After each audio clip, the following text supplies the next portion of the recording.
പ്രിയപ്പെട്ടവരെ, തിരുവാറന്മുള ശ്രീ പാർത്ഥസാരഥി മഹാക്ഷേത്രത്തിൻ്റെ 12 കളഭ മഹോത്സവവും അവതാര ചാർത്തും നടക്കുന്ന ഈ ധന്യവേളയിൽ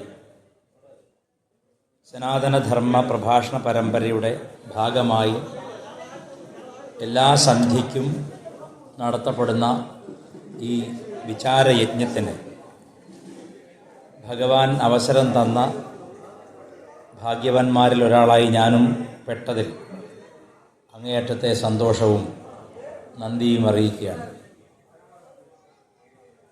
സാധാരണ ക്ഷേത്രങ്ങളിൽ കണ്ടുവരുന്ന രീതിയിലുള്ള ഒരു പ്രഭാഷണത്തിൻ്റെ സൗകര്യമോ പന്തലോ ആളുകൾ നിശബ്ദരായിരിക്കുന്ന ഒരവസ്ഥയൊന്നും ഇവിടെ ഇല്ല. എങ്കിലും എന്നാൽ പറ്റും വിധം എന്നിൽ അർപ്പിച്ച കർമ്മം ഞാൻ ചെയ്തു തീർക്കുകയാണ്. കാരണം ആളുകൾ ഭഗവാനെ കാണാനുള്ള തിടുക്കം കൊണ്ട് ഓടുകയാണ്. അപ്പോൾ ആ സമയത്ത് ഒരു പക്ഷേ അവർക്ക് ഇത്തരം വിചാരമാർഗമൊന്നും സ്വീകാര്യമായിക്കൊള്ളുന്നില്ല. അപ്പോൾ അതുകൊണ്ട് ഇവിടെ എന്നെ കേൾക്കാൻ അല്പം ചിലർ ഇരിക്കുന്നുണ്ട്. അധികം പേരും ഭഗവാനെ തൊഴാനുള്ള ദീപാരാധന തൊഴാനുള്ള തിരക്കിലാണ്. എനിക്കും വലിയ ആഗ്രഹമാണ് ദീപാരാധനയൊക്കെ തൊഴാൻ. പക്ഷേ ഇന്ന് എനിക്ക് വാക്കുകൊണ്ട് ആരതി ഒഴിയാനാണ് ഭഗവാൻ പറഞ്ഞിരിക്കുന്നത്. അതുകൊണ്ട് ഞാൻ ഭഗവാന് വേണ്ടിയാണ് സംസാരിക്കുന്നത്. ഭഗവാന് വേണ്ടി സംസാരിക്കുന്നതിനിടയ്ക്ക് നിങ്ങളിൽ ചിലർക്കത് ഗുണപ്പെടുമെങ്കിൽ അതിലെനിക്ക് സന്തോഷം മാത്രമേ ഉള്ളൂ. നമുക്കറിയാം, നൂറ്റാണ്ടുകളായി ഭഗവാന്റെ സേവയിൽ ഏർപ്പെട്ടിരിക്കുന്ന ഈ ക്ഷേത്രത്തിലെ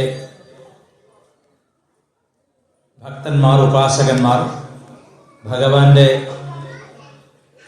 മാറിൽ ചേർന്നിരിക്കുന്ന അവിടുത്തെ ഭക്തന്മാർ, അവർക്കെല്ലാം ആറന്മുളയപ്പൻ, തിരുവാറന്മുളയപ്പൻ എന്ന് പറഞ്ഞാൽ എത്രയോ കരകളുടെ നാഥനാണ്. ഈ വള്ളംകളി വളരെ പ്രസിദ്ധമായതുകൊണ്ട് തിരുവാറന്മുളയപ്പന് പ്രത്യേകിച്ച് വേറെ ഒരു പരസ്യവും ആരും കൊടുക്കേണ്ട കാര്യമില്ല. ലോകം മുഴുവൻ അറിയപ്പെടുന്ന സാംസ്കാരികമായ ഒരു പശ്ചാത്തലം തിരുവാറന്മുള ശ്രീ പാർത്ഥസാരഥി ക്ഷേത്രത്തിനുണ്ട്. പാർത്ഥസാരഥി എന്ന വാക്ക് കേൾക്കുമ്പോൾ ആ വാക്കിൻ്റെ അർത്ഥതലങ്ങളിലേക്ക് ഒന്ന് ചിന്തിച്ച് നോക്കാം. പാർത്ഥൻ എന്ന് പറഞ്ഞാൽ അർജുനനാണെന്ന് നമുക്കെല്ലാം അറിയാം. പക്ഷേ അർജുനൻ എന്ന് പറഞ്ഞാൽ പോരെ, അർജുനൻ്റെ സാരഥി എന്ന് പറഞ്ഞാൽ പോരെ, അല്ലെങ്കിൽ കിരീടിയുടെ സാരഥി എന്നോ വിജയന്റെ സാരഥി എന്നൊന്നും പറഞ്ഞില്ല. പാർത്ഥന്റെ സാരഥി എന്നാണ് പറഞ്ഞിരിക്കുന്നത്. ഇത് പറയുമ്പോൾ മഹാഭാരതത്തിന്റെ യുദ്ധ കാലഘട്ടത്തിൽ സ്വന്തം രാജ്യവും ഊരും വീടും ഉപേക്ഷിച്ച് അല്ലെങ്കിൽ ഉപേക്ഷിക്കുവാൻ നിർബന്ധിതരായി സ്വജനങ്ങളുടെ, ബന്ധുക്കളുടെ തന്നെ അത്യന്തം ഹീനമായ ആക്രമണം കൊണ്ട് വീട് വിട്ടു പോകേണ്ടി വരുന്ന, നാട് വിട്ടു പോകേണ്ടി വരുന്ന ഖിന്നരായ പാണ്ഡവരുടെ വേദന, ആ വേദനയുടെ കാഠിന്യം അവർക്ക് ഒരിക്കലും അനുഭവപ്പെടാതിരുന്നത്, നഷ്ടത്തിൻ്റെ വേദന അവർ മനസ്സിലാക്കാതിരുന്നത് ഒരേ ഒരു കാര്യം കൊണ്ടാണ്. ഭീമനോ അർജുനനോ നകുലനോ സഹദേവനോ ഇവരൊന്നും ദുഃഖത്തിൻ്റെ തീച്ചൂളയിൽ പോലും ആ ദുഃഖത്തിൻ്റെ തീവ്രത അറിയാതിരുന്നത് സാക്ഷാൽ ശ്രീകൃഷ്ണ ഭഗവാന്റെ സാന്നിധ്യം കൊണ്ട് മാത്രമാണ്. ശ്രീകൃഷ്ണന് പാണ്ഡവരെന്നോ കൗരവരെന്നോ ഭേദബുദ്ധിയില്ല. കാരണം ഭഗവാൻ അവതാരമാണ്, ഈശ്വരാവതാരമാണ്. ഈശ്വരന് ഭേദബുദ്ധിയില്ല. ഈശ്വരനൊരു ഭേദബുദ്ധി വരണമെങ്കിൽ ധർമ്മവും അധർമ്മവും നമ്മൾ ഏറ്റുമുട്ടൽ വരണം. ധർമ്മവും അധർമ്മവും തമ്മിൽ ഏറ്റുമുട്ടൽ വരുമ്പോൾ ഈശ്വരൻ തീർച്ചയായും ധർമ്മപക്ഷത്തേക്ക് വരും. പക്ഷേ ധർമ്മപക്ഷത്തേക്ക് വരണമെങ്കിൽ നമ്മുടെ പൂർവകർമ്മങ്ങൾ നാം അനുഭവിച്ച് തീരുക തന്നെ വേണം. പലപ്പോഴും നമുക്ക് ഒരു ചോദ്യം മനസ്സിൽ കാണാം. ഇത്രയധികം പാണ്ഡവർ കാട്ടിൽ അലഞ്ഞിട്ടും വേഷം മാറി നടന്നിട്ടും ദുര്യോധനാദികളുടെ പീഡ സഹിച്ചിട്ടും ഭഗവാൻ പുഞ്ചിരിച്ചുകൊണ്ട് കൂടെ നിന്നതല്ലാതെ അവർക്ക് എന്തുകൊണ്ട് ഉടനടി ഒരു സഹായം ചെയ്തില്ല? എല്ലാവരും മനസ്സിലുള്ള ചോദ്യമാണ്. എന്നോട് പലരും ചോദിക്കാറുണ്ട്. അവരിങ്ങനെ പറയും, ദുഷ്ടന്മാരെ ഇങ്ങനെ പന പോലെ വളർത്തുകയല്ലേ ഭഗവാൻ, ഞങ്ങളൊന്നും ഒരു തെറ്റും ചെയ്തിട്ടില്ല, ഞങ്ങൾക്ക് ഇത്ര ദുഃഖം വരുന്നത് എന്തുകൊണ്ടാണ് എന്ന് പലരും ചോദിക്കാറുണ്ട്.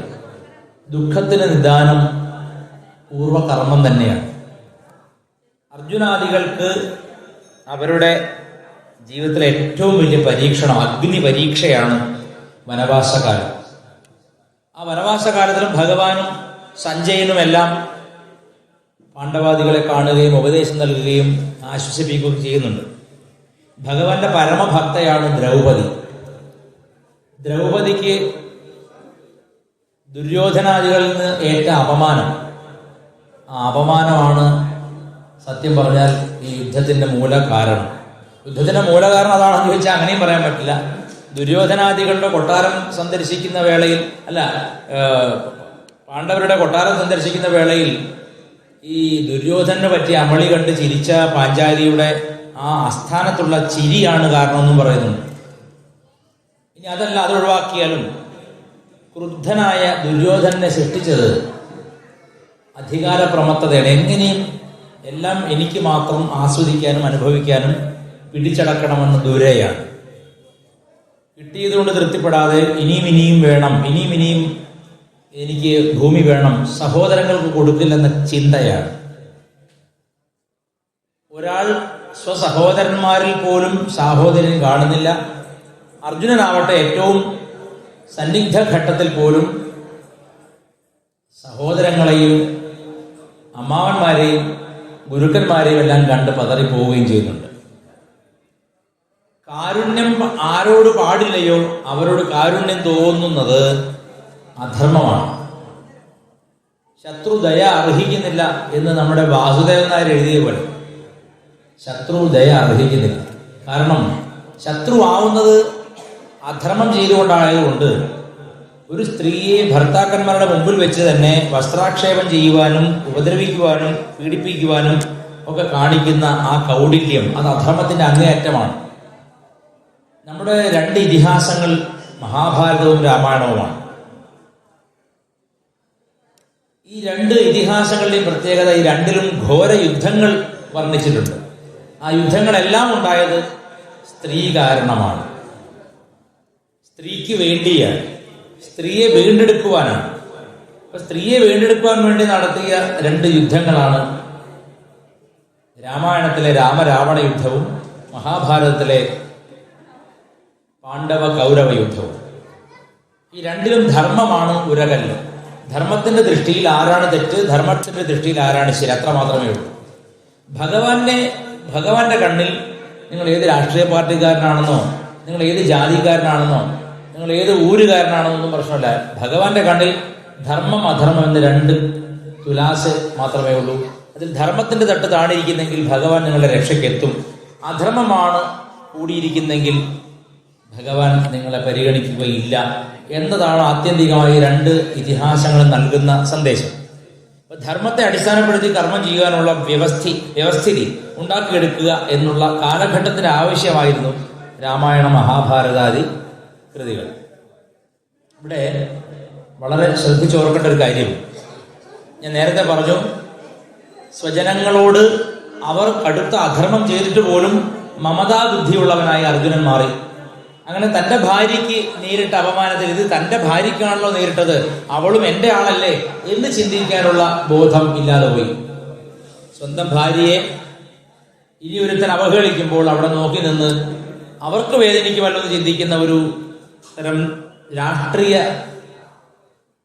ക്ലീബത എന്ന് പറഞ്ഞാൽ ഗീതയിൽ ഉപയോഗിക്കുന്ന വാക്കാണ്. ആണും പെണ്ണും കെട്ടൊരവസ്ഥ, ഒരു നിർണയം എടുക്കാൻ കഴിയാത്ത അവസ്ഥ, മനസ്സിന്റെ ചാഞ്ചല്യം എന്നൊക്കെയാണ് അർത്ഥം. അങ്ങനെ ഇംഗ്ലീഷ് മെലൻകളി അല്ലെങ്കിൽ ഡിലമ, മെലൻകളിയേക്കാൾ ഡിലമയാണ്, അതായത് ഒരു തീരുമാനം എടുക്കാൻ പറ്റാത്ത ധർമ്മസങ്കടമാണ്. അർജുനൻ ഈ ബന്ധുക്കളെയും സുഹൃത്തുക്കളെയും അധ്യാപകരെയും എല്ലാം കൊന്നിട്ട് കിട്ടുന്ന വീരസ്വർഗം ആസ്വാദ്യമായിരിക്കുമോ? ആ സ്വർഗം കൊണ്ട് ദുഃഖമല്ലേ ഉണ്ടാവൂ? സ്വജനങ്ങളെല്ലാം കൊന്നിട്ട്, എല്ലാവരെയും കൊന്നിട്ട് എന്തിനാണ് സ്വർഗമെന്ന ഒരു ന്യായവാദം ഉന്നയിക്കുകയാണ്. എന്നാൽ ഭഗവാൻ ഉറച്ചു നിൽക്കുകയാണ്. എന്തിൽ? ഒരു സ്ത്രീയുടെ കണ്ണീർ, ധർമ്മിഷ്ഠയായ ഭക്തയായ ആർക്കും ദ്രോഹം ചെയ്യാത്ത ഒരു സ്ത്രീയുടെ കണ്ണീർ, ഈ ആണുങ്ങളെന്ന് മേനി നടിച്ച് ആരോഗ്യവാന്മാരായ യോദ്ധാക്കളായ ലോകൈക വീരന്മാരായ ആണുങ്ങളുടെ മുമ്പിൽ കണ്ണീര് വീണിട്ടും അവിടെ ഒരു യുദ്ധം ഉണ്ടാവാതിരുന്നാൽ ഈ ലോകത്ത് ഭഗവാൻ ഇല്ലെന്ന് പറയേണ്ടി വരും.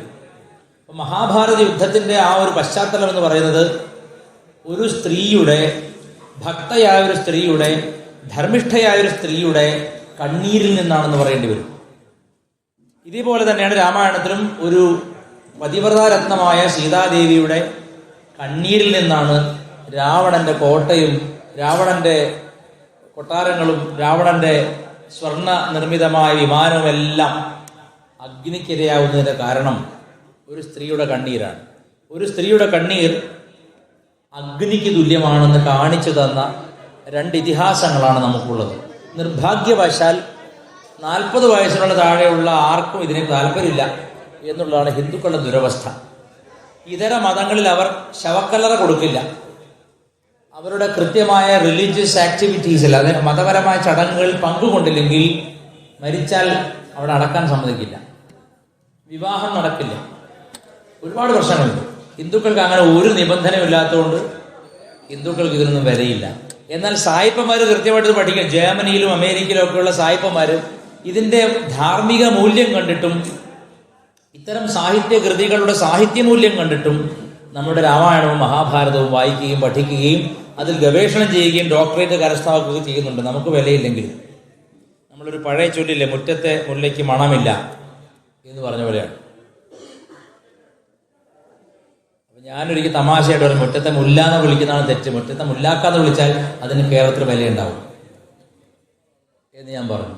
കാരണം ഹിന്ദു മതത്തോട് സംബന്ധിച്ച് എല്ലാ കാര്യത്തോടും നീരസഭാവവും നിരാസഭാവവും നിന്ദാഭാവവും ഉണ്ടാവുക എന്നുള്ളത് അത്യന്തം അപലപനീയമാണ്. നമ്മുടെ കുട്ടികളെയൊന്നും ജെൻസി എന്ന് വിളിക്കുന്ന 2000-ന് ശേഷം പറഞ്ഞ ഒറ്റയൊന്നിനും പ്രഭാഷണത്തിന്റെ 4 അയലത്ത് കാണാൻ പൊതുവേ കാണാറില്ല. കാരണം അവർ വിചാരിക്കുന്നത് ഇതൊക്കെ പഠിച്ചുകൊണ്ട് എനിക്ക് എന്താ ഗുണം, ആ സമയം ഞാൻ ഗെയിം കളിക്കാം, ആ സമയം അല്ലെങ്കിൽ ഞാൻ വെറുതെ സ്വറ പറഞ്ഞിരിക്കാം, അല്ലെങ്കിൽ ഇന്റർനെറ്റ് എന്താ ഒരു പേര് ഇൻസ്റ്റാഗ്രാമിലോ ഒക്കെ പോയിരിക്കാം എന്നാണ് അവർ വിചാരിക്കുന്നത്.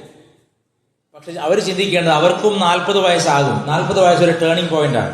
ഒരു മനുഷ്യൻ ലോകം പൂർണ്ണമായും നല്ലതല്ല എന്ന് തിരിച്ചറിയുന്ന ഒരു കാലഘട്ടമാണ് 40-ാം വയസ്സ്. ലോകം അത്ര സുഖകരമല്ല ജീവിച്ചു പോവാൻ, അത്ര സുഖകരമായൊരു അന്തരീക്ഷമല്ല എന്നൊക്കെ ഒരു മനുഷ്യൻ ചതി തിരിച്ചറിയുന്ന കാലഘട്ടമാണ്. ഒരുവൻ ചതി തിരിച്ചറിയുമ്പോഴാണ് അവന് പല ഉണർവുകളുണ്ടാവും, പല ചിന്തകളുണ്ടാവുന്നത്. ഞാൻ എന്തുകൊണ്ട് ചതിക്കപ്പെട്ടു, എന്തായിരുന്നു എൻ്റെ ഭാഗത്തെ തെറ്റ്, എന്തുകൊണ്ട് എനിക്ക് ഈ അധർമ്മം നേരിടേണ്ടി വരുന്നു, ഇങ്ങനെയൊക്കെ ഒരു മനുഷ്യൻ ചോദ്യങ്ങൾ ചോദിച്ചു തുടങ്ങുന്ന ഒരു കാലത്ത് മാത്രമേ ഹിന്ദു മതം ഉപകാരപ്പെടുകയുള്ളൂ. അതുവരെ കേവലം ക്ഷേത്രഭക്തിയാണ്. ഈശ്വര പരീക്ഷ പാസ്സാക്കണേ, ഈശ്വര എനിക്ക് ലോട്ടറി അടിക്കണേ, ഈശ്വര എനിക്ക് അടുത്ത ഇലക്ഷനിൽ ജയിക്കാൻ പറ്റണേ, ഈശ്വര എൻ്റെ മകളുടെ കല്യാണം നടക്കണേ, ഭഗവാനെ എൻ്റെ പറമ്പ് വിറ്റുപോയി കാശ് കിട്ടണം, ഇങ്ങനെയൊക്കെ പല പല ചിന്തകളാണ് മനുഷ്യൻ. ആ ചിന്തകൾ അതിൻ്റെ അടിസ്ഥാന ധർമ്മം നിർവഹിക്കുന്നത് ലൗകികമായ ഗൗണമായ ഭക്തിയാണ്. ഭക്തിയുടെ ഗൗണമായ പടിയാണ്. ഭക്തിക്ക് 2 പടിയുണ്ട്. 1-ാം പടി ഗൗണമാണ്. ഗൗണം എന്ന് പറഞ്ഞാൽ വളരെ താണ പടിയാണ്. എന്ന് വെച്ചാൽ ആവശ്യങ്ങളും ആഗ്രഹങ്ങളും മനസ്സിലിരുന്നു കൊണ്ട് ചോദിക്കുന്ന ചോദ്യങ്ങളും ഈശ്വരനോട് ഒരു നീക്കുപോക്കിന്റെ കാലഘട്ടമാണ്. ആ നീക്കുപോക്കിന്റെ കാലഘട്ടം കഴിഞ്ഞാൽ പിന്നെ നേടേണ്ടത് നേടിയാൽ നമ്മൾ പറയുമല്ലോ, പാലം കടക്കുവോളം നാരായണ നാരായണ, പാലം കടന്നാൽ പിന്നെ കൂരായണ എന്ന് വിളിക്കുന്ന ലോകമാണ്. ഒരുവൻ അവന്റെ കാര്യങ്ങൾ നേടിയാൽ 2-1 സംഭവിക്കും. ഒന്നല്ലെങ്കിൽ അവൻ കടുത്ത ഭക്തനാവും, ഗുരുവായൂരപ്പന്റെയോ വൈക്കത്തപ്പന്റെയോ ഒക്കെ ഭക്തനാവും. അല്ല, കാര്യം നടന്നില്ലേ, അവൻ നിഷേധിയും യുക്തിവാദിയുമാവാം. അല്ലെങ്കിൽ അവൻ എന്തുകൊണ്ട് എനിക്ക് ഇങ്ങനെ സംഭവിച്ചു, എന്തുകൊണ്ട് എനിക്ക് ആഗ്രഹം നടന്നില്ല, ഇച്ഛാഭംഗം ഭക്തിയിലേക്കുള്ള ഒരു ഇൻവിറ്റേഷൻ കാർഡാണ്. ഒരാളുമായിട്ട് വിവാഹം ഉറപ്പിച്ച വിവാഹത്തില് എല്ലാം ഉത്സാഹത്തോടുകൂടി നടത്തി. വിവാഹത്തിന്റെ തൊട്ട് തലേന്ന് എന്തോ കാരണത്താൽ വിവാഹം മുടങ്ങിപ്പോകുന്ന അനേകരെ എനിക്കറിയാം. അത് കൊടിയ ദുഃഖമേൽപ്പിക്കുന്ന ഒന്നാണ്. ഇച്ഛാഭംഗം, ഫ്രസ്ട്രേഷൻ കൊണ്ടുവരുന്നതാണ്. അപ്പോഴാണ് മനുഷ്യൻ ചോദിക്കുക, എന്താണ് എനിക്ക് സംഭവിക്കുന്നത്, ഞാൻ എന്താണ് തെറ്റ് ചെയ്തത്. അപ്പോഴാണ് ജ്യോത്സ്യന്മാർക്ക് തിരക്കുകൂടുക. അവിടെ പോയിട്ട് നമ്മൾ പ്രശ്നം വെക്കാനും അവരെ കൊണ്ട് വേറെ പ്രശ്നമുണ്ട്, ജ്യോത്സ്യന്മാരെ കൊണ്ടുള്ള പ്രശ്നം വേറെയുണ്ട്, അത് പിന്നെ പറയാം. അപ്പം ഈ പ്രശ്നമൊക്കെ വെച്ച് കഴിയുമ്പോഴാണ് ഇങ്ങനെ കുലദേവതയുടെ ദോഷമുണ്ട്, കുലദേവത ക്ഷേത്രത്തിൽ ചെയ്തിട്ടില്ല, നാഗത്തിൻ്റെ ദോഷമുണ്ട്, ഇങ്ങനെ പല ദോഷം പറയും. എല്ലാ ദോഷങ്ങളും ഒരു സൈഡിൽ മാറ്റി വെച്ചിട്ട് നമ്മൾ മറ്റൊന്ന് ചിന്തിക്കുക. നമ്മൾ ഭഗവാനെ ജീവിതത്തിൽ എപ്പോഴെങ്കിലും സ്വാർത്ഥ കാര്യത്തിനല്ലാതെ പ്രേമിച്ചിട്ടുണ്ടോ? എസെൻഷ്യൽ ക്വസ്റ്റ്യനാണ്. നമ്മൾ ഭഗവാനെ എപ്പോഴെങ്കിലും സ്വാർത്ഥത്തിനല്ലാതെ പ്രേമിച്ചിട്ടുണ്ടോ എന്നുള്ളതാണ്. എപ്പോഴെങ്കിലും. പ്രേമം എന്ന് പറഞ്ഞാൽ എന്താണ്? ഇംഗ്ലീഷുകാരുടെ ലവ് അല്ല. ഇംഗ്ലീഷിൽ ലവ് എന്ന വാക്ക് വരാൻ കാരണം സംസ്കൃതത്തിലെ ലോഭമാണ്. ഹിന്ദിയിൽ ലോഭ് എന്ന് പറയും, ലോഭ്. ആ ലോഭ് മാറിയിട്ടാണ് ലോഭം മാറിയാണ് ലവ് ആയത്. അപ്പോൾ ഇംഗ്ലീഷുകാരൻ്റെ സായിപ്പിൻ്റെ ലവ് എന്ന് പറഞ്ഞാൽ ഇങ്ങോട്ട് എന്ത് കിട്ടുന്നു നോക്കിയിട്ടാണ് അങ്ങോട്ട് പറയുന്നത്.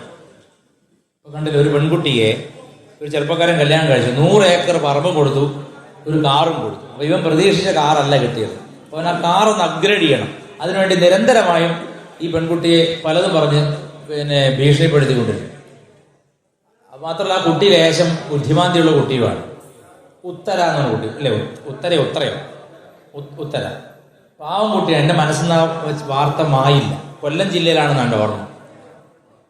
ഈ പരമദുഷ്ടൻ പാമ്പിനെ കൊണ്ടുവന്ന് അവളെ കടിപ്പിച്ചു കൊന്നു എന്ന് പറയുമ്പോൾ അതെന്താണത്? അതായത് അത് ലവാണ്. ഇവരെ എന്താണ് ഐ ലവ് യു പരിപാടിയാണ്. അതായത് നിന്റെ ലാഭം എനിക്ക് കിട്ടിയാൽ പൂർണ്ണമായും ഞാൻ ഉദ്ദേശിക്കുന്ന ലാഭം എനിക്ക് തന്നാൽ ഞാൻ നിന്നെ അങ്ങോട്ട് സ്നേഹിക്കും, ഇല്ലെങ്കിൽ ഇല്ല, അല്ലെങ്കിൽ കൊല്ലാൻ പോലും പഠിക്കില്ല. എന്നാൽ പ്രേമം എന്ന വാക്ക് അങ്ങനെയല്ല.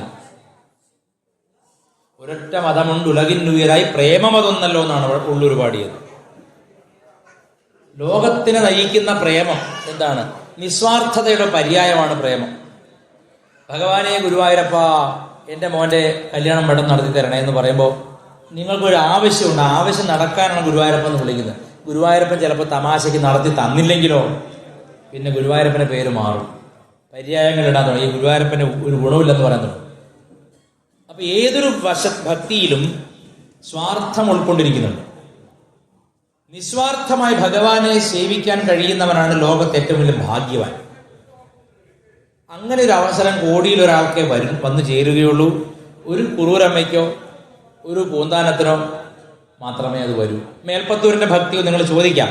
മേൽപ്പത്തൂരിന്റെ ഭക്തിയിൽ അല്പം സ്വാർത്ഥത കലർന്നിട്ടുണ്ട്. കാരണം തൻ്റെ വാദരോഗ ശമനത്തിനായിക്കൊണ്ടാണ് നാരായണീയം എഴുതി സമർപ്പിച്ചത്. എൻ്റെ രോഗം ശമിക്കാൻ ഞാൻ ഭഗവാനെ പാടും. പൂന്താനത്തിന്റെ ഭക്തി അങ്ങനെയല്ല. ജീവിതം ഉടനീളം നഷ്ടം മാത്രമേ ഉള്ളൂ. കൊടിയ നഷ്ടങ്ങൾ, ശിശുമരണം, എന്തെല്ലാം ദുഃഖങ്ങൾ പൂന്താനം അനുഭവിച്ചിട്ടും പൂന്താനം ഭഗവാന്റെ നാമം പ്രേമത്തോടെ മുടങ്ങാതെ നിരന്തരം ഉച്ചരിച്ചുകൊണ്ടിരുന്നു.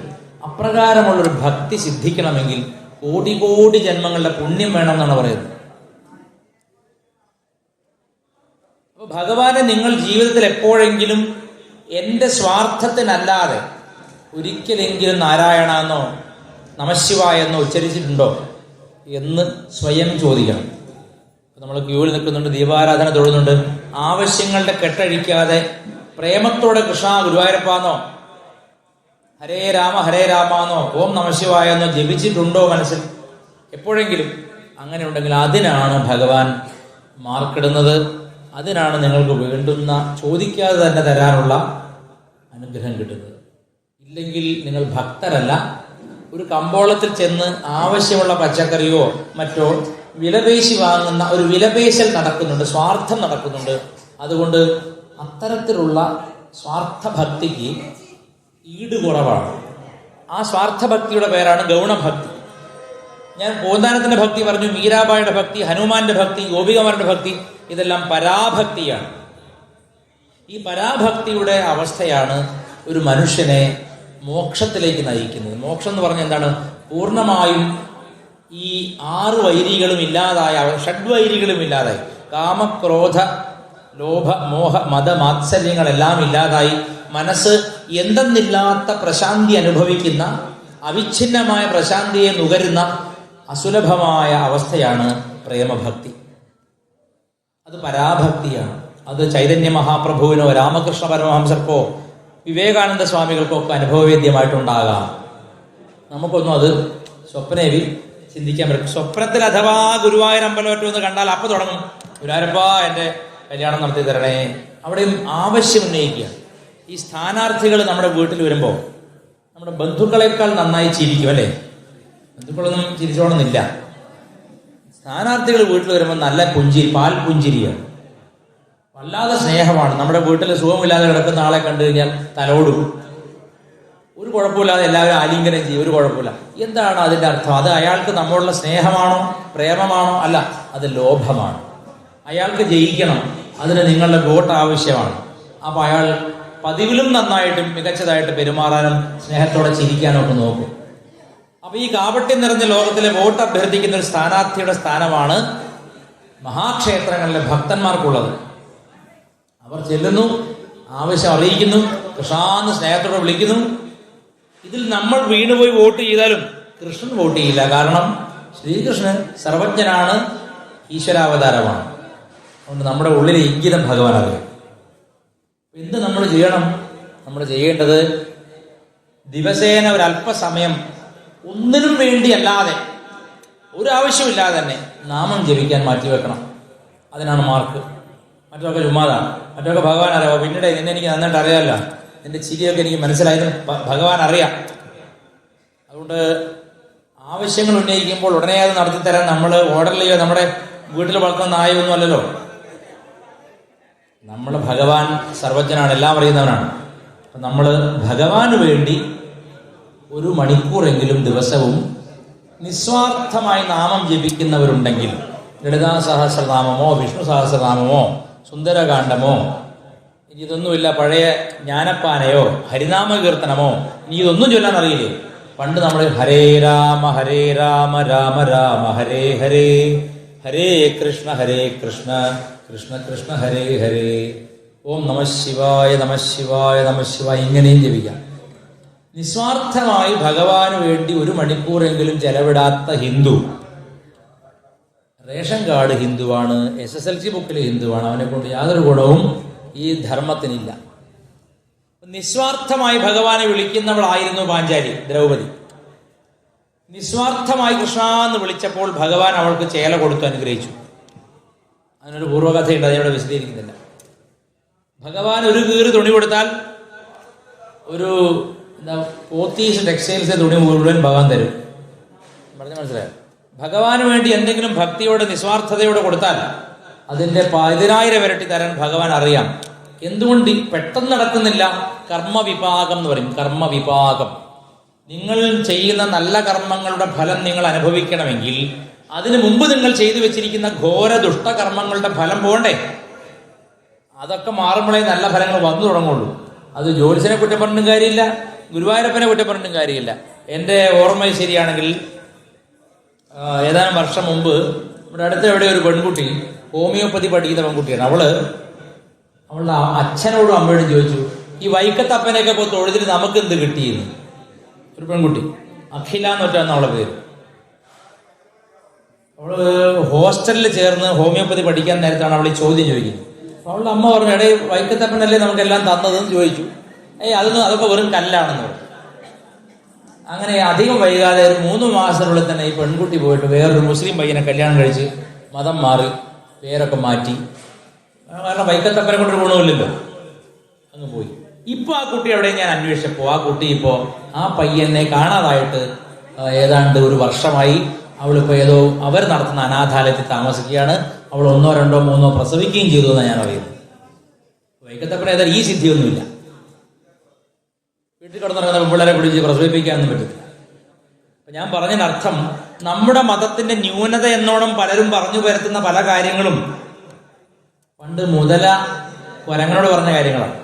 ആ കഥ എല്ലാവർക്കും അറിയാലോ. കുരങ്ങൻ മുതല പുറത്ത് കയറി പോയപ്പോൾ നിന്റെ ഹൃദയം എനിക്ക് തരുമെന്ന് വെച്ചപ്പോൾ എൻ്റെ ഭാര്യയുടെ ഹൃദയം ഇതിലും ടേസ്റ്റുള്ള അവൻ രക്ഷപ്പെട്ടു. അവൻ ബുദ്ധിമാനായിരുന്നു.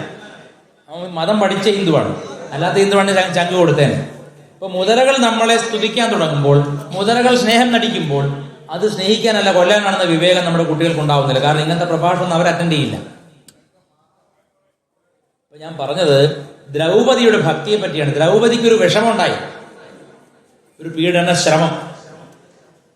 അവൾക്ക് ഘടാഘടിയന്മാരായിട്ടുള്ള ജിമ്മന്മാരായിട്ടുള്ള ഭർത്താക്കന്മാരുണ്ട്. ലോകൈക വില്ലാളി വീരന്മാരാണ്. ദേവേന്ദ്രൻ പോലും മടിക്കും അവരുടെ യുദ്ധം ചെയ്യാൻ. അത്രയും വലിയ ആൾക്കാരാണ് ഈ നകുലനും സഹദേവനും ഈ അർജുനും ഒക്കെ, ഭീമനും ഒക്കെ. ഭീമനെയൊക്കെ കണ്ടാത്താണ് തലവെട്ടി വീഴും, അത്രയും വലിയവനാണ്. ഭീമൻ എന്ന് പറഞ്ഞാൽ തടിച്ചവൻ അർത്ഥമില്ല കേട്ടോ, നല്ല ആരോഗ്യമുള്ളവനാണ്. തോളിന്റെ വലുപ്പമാണ് പറയുന്നത്, അരക്കെട്ടിന്റെ വലുപ്പമല്ല. അപ്പോ ആ ഭക്തയുടെ ഒരു വിളി, ഭഗവാനെ കൃഷ്ണ എന്നൊരു വിളി, അതിൽ ഭഗവാൻ അനുഗ്രഹിക്കുകയാണ്. പക്ഷെ അതിനു മുമ്പ് അവൾ അത്രയും അനുഭവിക്കേണ്ടതെന്ന് എന്തുകൊണ്ടാണ്? അതിനും പശ്ചാത്തലമുണ്ട്. ഈ ലോകം കർമ്മ ലോകമാണ്. കർമ്മവിഭാഗം എന്ന് പറഞ്ഞാൽ നമ്മൾ നല്ലത് ചെയ്തു വെച്ചാലേ നല്ല ഫലങ്ങൾ വരും. തമിഴ്നാട്ടുകാർ വരും, ரொம்ப കൊടുത്തു വെച്ചവൻ, അവൻ നന്നായിട്ട് എന്തൊക്കെ കർമ്മം ചെയ്തവനാണ്, അതിന്റെ ഫലം കിട്ടി. ലോട്ടറി അടിച്ചാൽ അവർ പറയും, നീ ரொம்ப കൊടുത്തു വെച്ചോണ്ടാ, നീ ഒരുപാട് കൊടുത്തു വെച്ചെന്ന് പറഞ്ഞാൽ അവൻ ഓൾറെഡി അത് ഇൻവെസ്റ്റ് ചെയ്തിട്ടുണ്ട് നല്ല കർമ്മം. ഒരു വഴി കിടക്കുന്ന തെരുവ് നായ്ക്ക് ഒരു ആഹാരം കൊടുക്കുകയോ, പിന്നെ മുറിവേറ്റ് കിടക്കുന്ന ഒരു ജീവിക്ക് വെള്ളം കൊടുക്കുകയോ മരുന്ന് കൊടുക്കുകയോ, പ്രായമായവരെ സഹായിക്കുകയോ, അല്ലെങ്കിൽ വീട്ടിൽ തന്നെ അച്ഛനമ്മമാരെ അല്ലെങ്കിൽ മുതിർന്നവരെയൊക്കെ അപഹസിക്കാതെ വേദനിപ്പിക്കാതെ അവർക്ക് വേണ്ടത് കൊടുക്കുകയോ ചെയ്യുന്ന ഒരു നല്ലവന് ഒരു പക്ഷേ തൽക്കാലത്ത് വിഷമങ്ങളായിരിക്കാം, പക്ഷെ അവൻ്റെ നല്ല പ്രവൃത്തികൾ ഒരു സമയത്ത് പൂവണിയും കർമ്മവിഭാഗം. അമ്മയുടെ ആശ്രമത്തില് തുര്യാമൃതാനന്ദപുരി സ്വാമി എഴുതിയൊരു കവിതയുണ്ട്. ചെയ്തതിനൊത്ത ഫലം നുകരുമ്പോൾ ചിരിതൂകും ചിലർ കരയും, നിയതി നിയോഗം കർമ്മവിഭാഗം നിഴലുകൾ പോൽ പിന്തുടരും, നിഴലുകൾ പോൽ പിന്തുടരും. ചെയ്തതിനൊത്ത ഫലം നുകരുമ്പോൾ ചിരിതൂകും ചിലർ കരയും. What ever you have done in the past will come back to you unmistakably. തെറ്റില്ലാതെ, ഒരു തെറ്റ് വരാതെ നിങ്ങളിലേക്ക് നിങ്ങൾ ചെയ്ത കർമ്മം എത്ര രഹസ്യമായി ചെയ്ത കർമ്മമാണെങ്കിലും, ഉറക്കത്തിൽ പോയിട്ട് അമ്പലത്തിലെ കട്ടള പൊട്ടിച്ചോണ്ട് പോയാലും ഭഗവാൻ ഉറങ്ങത്തില്ല, ഭഗവാൻ കണ്ടുപിടി. അയ്യോ ഭഗവാനെ ഞാൻ ഉറങ്ങാതെ ഒപ്പിട്ടതാണ്, ഉറങ്ങിക്കൊണ്ട് ഒപ്പിട്ടതാണ്, സ്വർണം എന്നുള്ളത് ചെമ്പ് എഴുതിപ്പോയി ഭഗവാൻ എന്നൊക്കെ പറഞ്ഞാൽ ഭഗവാൻ കേൾക്കില്ല. നമ്മൾ ചെയ്യുന്ന തെറ്റ് എത്ര രഹസ്യമാണെങ്കിലും അത് അറിയുന്ന ശക്തിയാണ് ഭഗവാൻ വിളിക്കുന്നത്. കർമ്മസാക്ഷിയാണ്, സർവാന്തര്യാമിയാണ്. ഈ തെറ്റ് ചെയ്യുന്നവന്റെ ഉള്ളിലും ഇരിക്കുന്നവൻ ആരാണ്? ഭഗവാനാണ്. അതുകൊണ്ട് ഹരിക്ക് പുരുഷൻ എന്ന് പേര്, ഭഗവാന് പുരുഷൻ എന്ന് പേരുണ്ട്. ശരീരമാകുന്ന പുരത്തിൽ ശയിക്കുന്നവൻ, ശരീരമാകുന്ന ഈ പട്ടണത്തിനകത്ത് ഹൃദയത്തിൽ കുടികൊള്ളുന്നവൻ പുണ്ടരീകാക്ഷൻ, സാക്ഷാൽ മഹാവിഷ്ണു. ആ ഭഗവാൻ എൻ്റെ ഉള്ളിലും നിങ്ങളുടെ ഉള്ളിലും ഉണ്ട്. അല്ലെ നമ്മൾ അയ്യപ്പ തിന്തകത്തോം സ്വാമി തിന്തകത്തോം. എന്താണ്? അയ്യപ്പൻ നിന്റെ അകത്ത് ഓങ്കാരമായിട്ടിരിക്കുന്നു, എന്റെ അകത്ത് ഓങ്കാരമായിട്ടിരിക്കുന്നു. ഓങ്കാര പ്രണവസ്വരൂപനായിട്ട് ഭഗവാൻ എല്ലാവരുടെ ഉള്ളിലുണ്ട്. അത് കർമ്മസാക്ഷിയാണ്. നിങ്ങൾ ഒളിച്ച് ചെയ്യുന്നു, ആരും അറിയാതെ ചെയ്യുന്നു എന്നൊക്കെ നിങ്ങൾ വിചാരിക്കാം, പക്ഷേ ഈശ്വരനെ ഒളിക്കാൻ പറ്റില്ല. ഈ ബോധ്യമാണ് ഭക്തിയുടെ തുടക്കം. ഞാൻ എന്ത് കർമ്മം ചെയ്താലും അത് കൃത്യമായി ജാഗ്രതയിലിരിക്കുന്ന ഒരു ശക്തി അറിയുന്നുണ്ട് എന്നത് നമുക്ക് രണ്ട് ഗുണങ്ങളെ തരും. ഒന്ന് വിനയം, രണ്ട് ശ്രദ്ധ. തെറ്റായ കർമ്മം ചെയ്യാതിരിക്കാൻ. കാരണം ഇന്നൊരു തെറ്റായ കർമ്മം ചെയ്ത് നമ്മൾ പല ന്യായീകരണം ചെയ്ത് ഞാൻ അങ്ങനെയല്ലേ ചെയ്തത് ഇങ്ങനെയല്ലേ ചെയ്തെന്ന് പറയാം, പക്ഷെ അതിന്റെ യഥാർത്ഥമായ അവസ്ഥ ഭഗവാൻ അറിയാവുന്നതുകൊണ്ട് കർമ്മം നിങ്ങളിലേക്ക് വരിക തന്നെ ചെയ്യും. അതൊരിക്കലും മാഞ്ഞു പോവില്ല. അപ്പൊ തെറ്റായൊരു കർമ്മം ചെയ്തിട്ട് എനിക്ക് രക്ഷപ്പെടാമെന്ന് ആരെങ്കിലും ധരിക്കുന്നുണ്ടെങ്കിൽ അവൻ സ്വയം മണ്ടനാക്കുകയാണ്, സ്വയം വിഡ്ഢിയാവുകയാണ്. അപ്പൊ അതിനാണ് ഹിന്ദു മതത്തിലൊരു പ്രത്യേകത. ഇതര മതങ്ങളിൽ ഈ തത്വമില്ല. അതായത് എല്ലാവരെയും പരമകാരുണികനായ സ്നേഹസ്വരൂപനായ ഒരു ഈശ്വരൻ സൃഷ്ടിച്ചതാണെങ്കിൽ എന്തുകൊണ്ടാണ് ലോകത്ത് ഒരു ഭാഗത്ത് ഒരുപാട് പട്ടിണി, ഒരു ഭാഗത്ത് യുദ്ധം, ഒരു ഭാഗത്ത് കലഹം, ഒരു വീട് വലിയ പണക്കാരന്റെ വീട്, തൊട്ടടുത്ത വീട് ചെറ്റക്കുടിൽ, ഒരു കുട്ടി ആരോഗ്യവാൻ, ഒരു കുട്ടി കണ്ണില്ലാതെ ജനിക്കുന്നു, ഒരാൾ വികലാംഗനായിട്ട് ജനിക്കുന്നു. എന്തുകൊണ്ടാണ് ഈ വൈരുദ്ധ്യവും വൈജാത്യവും ഈ ലോകത്ത് ഇത്രയും വൈചിത്യവും ഉണ്ടാവുന്നത്? ഒരു ഈശ്വരൻ, കരുണാമയനായ ഈശ്വരൻ ഉണ്ടാക്കാൻ ഉപയോഗിക്കുന്ന മെറ്റീരിയൽ എടുക്കുമ്പോൾ, ഇപ്പൊ നല്ലൊരു ഉദാഹരണം പറയാം. നല്ല സ്നേഹമുള്ള ഒരമ്മ, 4 മക്കളാണ് അവർക്ക്. ചപ്പാത്തി കുഴയ്ക്കുമ്പോൾ, ചപ്പാത്തി കുഴച്ച് പരത്തുമ്പോൾ ഒരു മകന് നല്ല കൃത്യം വട്ടത്തിലും വേറൊരു മകൻ ഇന്ത്യയുടെ മാപ്പ് പോലെ ഉണ്ടാക്കി കൊടുക്കുമോ? ഇല്ല. 4 മക്കളോട് ഒരേ സ്നേഹമാണ്. അപ്പോൾ ആ സ്നേഹം അവിടെ പ്രകടിപ്പിക്കും. അപ്പൊ ഈ നിങ്ങൾ പറയുന്ന ഈശ്വരൻ സർവ്വകാരുണ്യവാനും പരമകാരുണ്യവാനാണെന്ന് പറഞ്ഞിട്ടും എന്തുകൊണ്ടാണ് ലോകത്ത് കണ്ണില്ലാതെ കുഞ്ഞുങ്ങൾ ജനിക്കുന്നു, ക്യാൻസറോടുകൂടി ജനിക്കുന്നു, മാറാവ്യാധികളോട് ജനിക്കുന്നു? ലോകം മുഴുവൻ വൈജാത്യമാണ്. എന്തുകൊണ്ട് ഇങ്ങനെ സംഭവിക്കുന്നു? അപ്പൊ അതിലൊരു കാര്യം ഉറപ്പാണ്, ഈ തരത്തിൽ മനുഷ്യരെ വന്നിവിടെ പിറക്കുന്നതിൽ ഈശ്വരന് വലിയ റോളില്ല. ആർക്കാ റോളുള്ളത്? നമുക്ക് തന്നെയാണ്. എൻ്റെ ഒരു അനുഭവം പറയാം. എൻ്റെ ഒരു സുഹൃത്ത് പറഞ്ഞ കാര്യമാണ്. അയാളുടെ അച്ഛൻ ചെറുപ്പകാലത്ത് പോലീസുകാരുമായിട്ട് ഒരു വാക്കേറ്റമോ എന്തോ തർക്കം ഉണ്ടായിട്ട് ഈ ഡിസ്കിന് പോലീസുകാരുടെ ചവിട്ടേറ്റിട്ട്, ഒരു പോലീസുകാരൻ്റെ ചവിട്ടേറ്റിട്ട് സ്ലിപ്പ് വരികയും കാലാകാലമായിട്ട് ഇരുന്ന് ജോലിയെടുക്കാൻ പറ്റാത്ത അവസ്ഥയിലാവുകയും ചെയ്തു. ഈ മകന്റെ കാലഘട്ടത്തിൽ അയാളുടെ കുട്ടിക്ക് ഇതേപോലെ അംഗവൈകല്യം സംഭവിച്ചു. ആരുടെ? ആ പോലീസുകാരൻ. അപ്പൊ അത് നമ്മുടെ കൺമുമ്പ് കാണുകയാണത്. അതുകൊണ്ട് നമുക്കൊരു പ്രമാണം പറയാം. അങ്ങനെ അറിയാത്ത എത്ര കാര്യങ്ങൾ കാണാം. ഞാൻ ചോദിക്കട്ടെ, ഇവിടെ ഇരിക്കുന്നവരോട് കഴിഞ്ഞതിന് മുമ്പത്തെ ബുധനാഴ്ച രാവിലെ എന്താ കഴിച്ചെന്ന് ചോദിച്ചാൽ അതുപോലെ ഓർമ്മയുണ്ടാവില്ല. എന്തിനാണോ കഴിഞ്ഞ ജന്മം, അപ്പം അത് നമുക്ക് ഓർമ്മയുണ്ടാവില്ല. പക്ഷെ നമ്മൾ ചെയ്ത കർമ്മങ്ങൾ മറക്കാതെ നമ്മുടെ പിന്നാലെ വരും. അങ്ങനെയാണ് ഇന്ദ്രദ്യുമ്നൻ എന്ന് പറയുന്ന ഒരു മഹാനായ വിഷ്ണുഭക്തനായ രാജാവിന് സംഭവിച്ച അവസ്ഥയാണ് ഗജേന്ദ്ര മോക്ഷത്തിന്റെ കഥ. ഇന്നത് ഗജേന്ദ്ര മോക്ഷം അല്ല ഇവിടെ വായിച്ചത്. അതായത് ഇന്ദ്രദ്യുമ്നന് ഈ വിഷ്ണു പൂജയിൽ സ്വയം മറന്നിരുന്നപ്പോൾ അഗസ്ത്യമുനി അവിടെ വന്നു. അഗസ്ത്യമുനി എന്ന് പറഞ്ഞാൽ കുറിയ ശിവനാണ്, വാമന ശിവൻ. മഹാവിഷ്ണുവിന്റെ വാമനാവതാരം പോലെ പരമശിവന്റെ വാമനാവതാരം, ഉയരം കുറഞ്ഞ അവതാരമാണ് മഹാസിദ്ധനും മഹാവേദമുനിയുമായിരിക്കുന്ന അഗസ്ത്യമുനി. അഗസ്ത്യമുനിയോട് വന്ന് വിശന്ന് കയറിയാ വന്നത്. അഗസ്ത്യമുനിക്ക് ആഹാരം വേണമായിരുന്നു. അദ്ദേഹം അവിടെ വന്നപ്പോൾ ഇങ്ങേര് പൂജ ചെയ്തുകൊണ്ടേയിരിക്കുകയാണ്. സമീപകാലത്ത് ശ്രീനാരായണ ഗുരുസ്വാമി ജീവിച്ചിരുന്ന കാലത്ത് ശ്രീനാരായണ ഗുരുസ്വാമിയുടെ ഒരു ഭക്തന്റെ വീട്ടിലേക്ക് അദ്ദേഹം കയറി ചെന്നു. സ്വാമി വരുമെന്ന് അറിയായിരുന്നു അദ്ദേഹത്തിന്. പക്ഷെ സ്വാമി എപ്പോൾ എത്തുന്ന അറിയാത്തതുകൊണ്ട് ശ്രീനാരായണ ഗുരുസ്വാമിയുടെ ഒരു ഫോട്ടോ വെച്ചിട്ട് അതിന്റെ മുമ്പിൽ അർച്ചന ചെയ്തുകൊണ്ടിരിക്കുകയാണ്. ആര്? പഴവും പാലൊക്കെ വെച്ച് കൊടുത്തുകൊണ്ടിരിക്കുകയാണ് ഈ ഭക്തൻ. നാരായണ ഗുരുസ്വാമി കുറെ നേരം പുറകിൽ കൈകെട്ടി നോക്കിക്കൊണ്ടിരുന്നു. എന്നിട്ട് ഒടുവിൽ ചോദിച്ചു, മുരുടെ അനക്കിട്ട് ചോദിച്ചു, അല്ല, സ്വാമിയുടെ വിശപ്പ് മാറിയോ എന്ന്. സ്വാമി നാരായണ ഗുരുസ്വാമി പുറകിൽ നിൽക്കുന്നുണ്ട് ശരീരത്തിൽ, മുമ്പിൽ ഫോട്ടോയിൽ പാലും പഴം കൊടുത്തുകൊണ്ടിരിക്കുന്ന ഭക്തനോട് ചോദിച്ചാണ്. അതുപോലെ ഭക്തി കൊണ്ട് ലോകം മറന്നിരിക്കുകയായിരുന്നു ഇന്ദ്രദ്യുമ്നൻ. അയാൾ വിഷ്ണു പൂജയിൽ മതി മറന്നുപോയി. അപ്പൊ പുറകിൽ വന്ന് നിൽക്കുകയാണ് ആര്? സാക്ഷാൽ പരമശിവൻ. അപ്പൊ വിഷ്ണു പൂജ ചെയ്യുകയാണെന്ന ന്യായം വേണമെങ്കിൽ അയാൾക്ക് പറയാം, എനിക്ക് കർമ്മം ബാധിക്കില്ല, ഞാൻ വിഷ്ണു പൂജ ചെയ്തുകൊണ്ടാണ് നിങ്ങളെ മനസ്സിലാക്കാനെന്ന് പറയാം. പക്ഷെ അത് കർമ്മത്തിന്റെ നിയമത്തിലില്ല. വിശന്ന് വരുന്നത് ആരായാലും ഭക്ഷണം കൊടുത്തോളണം, അവിടെ പൂജയും നിർത്താം. നമ്മുടെ സർക്കാർ തീരുമാനിച്ചിട്ടുണ്ട് സദ്യ കൊടുക്കാൻ. പപ്പടം, പഴം, പായസം. തലേന്ന് തിന്നത് കളയാൻ സ്ഥലമില്ല അവിടെ. അതിന് മേലേക്ക് സദ്യ കഴിക്കാൻ കൊടുക്കുകയാണ്.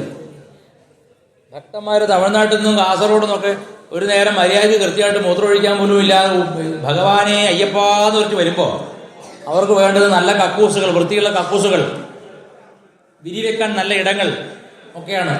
അത് കഴിഞ്ഞിട്ടാണ് സദ്യ. ഞാൻ പറഞ്ഞത് നിങ്ങൾ അംഗീകരിക്കുന്നുണ്ടോ?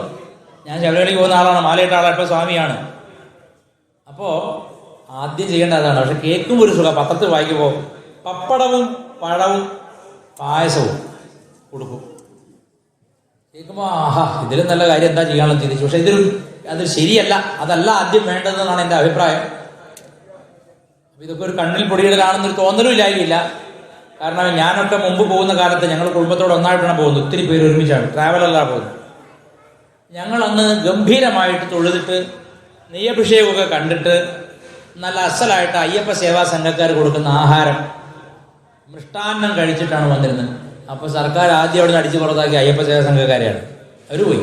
അമൃതാനന്ദ വിടക്കാരൻ അവരെയും പോയി, എല്ലാവരും പോയി. ഇപ്പം ഞങ്ങൾ കൊടുക്കുമെന്ന് പറഞ്ഞുകൊണ്ട് കിട്ടിയാൽ എല്ലാവരും കഴിക്കാം.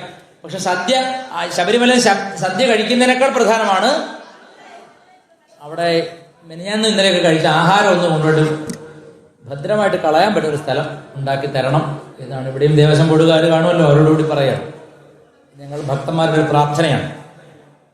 ഏതായാലും ശരി, ഇന്ദ്രദ്യുമ്നൻ ന്യായം പറയാൻ വിചാരിച്ചത്, ഞാൻ വിഷ്ണു പൂജ ചെയ്തുകൊണ്ടിരിക്കുമ്പോൾ മയങ്ങിപ്പോ അതിലോട്ട് ലയിച്ചു പോയി. അപ്പോൾ മഹാനായ അഗസ്ത്യമുനി വന്നത് കണ്ടില്ല. ഈ അഗസ്ത്യമുനിക്ക് ഒരു പ്രത്യേകതയുണ്ട്, ഈ കറക്റ്റ് ആ മർമ്മം നോക്കിയ പുള്ളി വരുള്ളൂ. രാമായണത്തിലും അങ്ങനെ തന്നെയാണ്. രാമചന്ദ്രസ്വാമി രാവണന്റെ പട കണ്ടിട്ട് ഞെട്ടിയിരിക്കുകയാണ്. മാത്രമല്ല രാമചന്ദ്രസ്വാമിക്ക് ഒരു തളർച്ച അനുഭവപ്പെട്ടു. കാരണം എത്ര കാലമായി സീതയെ അന്വേഷിക്കുന്നു, പലരും പട്ടിണിയാണ്, നാട്ടിൽ അലയുകയാണ്. അപ്പൊ യുദ്ധം എങ്ങനെ ജയിക്കുമെന്നൊരു ആശങ്കയുണ്ടായി. ദുഃഖിച്ചിരിക്കുമ്പോഴാണ് ആര് വന്നത്? അഗസ്ത്യനോട് വരുന്നത്. അഗസ്ത്യൻ വന്നിട്ട് ഗായത്രി മന്ത്രത്തിന് തത്തുല്യമായ ആദിത്യ ഹൃദയം ഉപദേശിച്ച് ശ്രീരാമചന്ദ്രസ്വാമിയെ ഉന്മേഷവാനാക്കിയിട്ടാണ് പോകുന്നത്. അതുപോലെ തന്നെ ഇവിടെയും ഇന്ദ്രദ്യുമ്നന് ഉഷാറാക്കാൻ വന്നാണ്. പക്ഷെ അതവന് വിപരീത ഫലം ചെയ്തു. കാരണം അവൻ ആതിഥ്യ മര്യാദ മറന്ന് പൂജയിൽ മുഴുകി. അപ്പോ പുറകിൽ വന്ന അഗസ്ത്യന് ദേഷ്യം വന്നു. ഇവൻ ചെയ്യുന്ന കുറേ നേരം കാത്തു നിന്നിട്ട് ഇവൻ മൈൻഡ് ചെയ്യുന്നില്ല അഗസ്ത്യനെ. അപ്പൊ അഗസ്ത്യൻ ശപിച്ചു, ഇത്രയും ദമ്പമുള്ള നിനക്ക് മനുഷ്യ ശരീരം അല്ല ചേരുക, നീ ഒരു ആനയായി തീരട്ടെ. ആന എപ്പോഴും അങ്ങനെ തല ഉയർത്തി ഇങ്ങനെ നിൽക്കുമല്ലോ, അതുപോലെ നീ നിന്നാ മതി. ആനയായി ശപിച്ചു, ആനയായി തീരട്ടെ.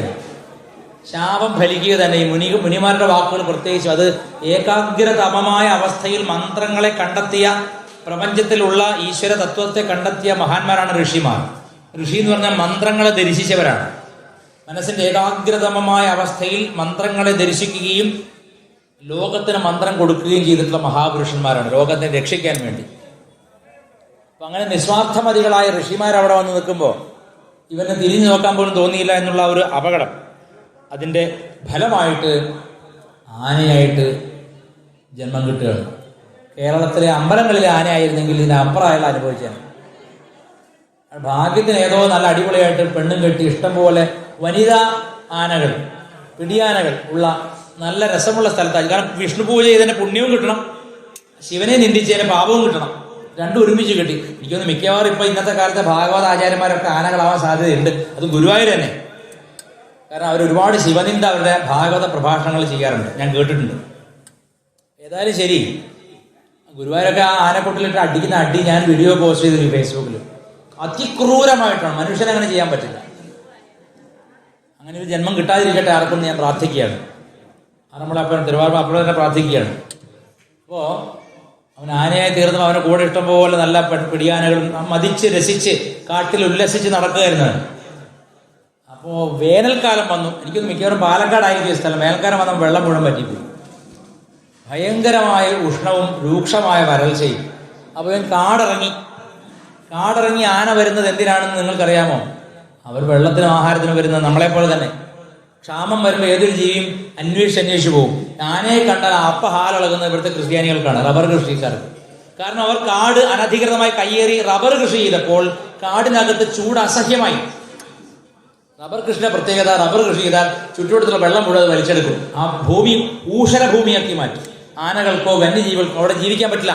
ഉൾക്കാട്ടിൽ പോരാത്തതിന് നമ്മുടെ മറ്റേ സാധനം, ഇത് വിപ്ലവ സാധനം, അതിൻ്റെ പേര് കഞ്ചാവ്, അതിൻ്റെ കൃഷിയുണ്ട്. വാറ്റും പോരാത്തതിന്. നമ്മുടെ ടാക്സ് അല്ല, തോമസ് ഐസക്കിന്റെ ടാക്സ് അല്ല, വാറ്റ്. അതുപോലെ തന്നെ റബ്ബർ കൃഷി, കഞ്ചാവ് കൃഷിയൊക്കെ കേമായിട്ട് നടത്തണമെങ്കിൽ ആനകൾ വലിയൊരു തടസ്സമാണ്.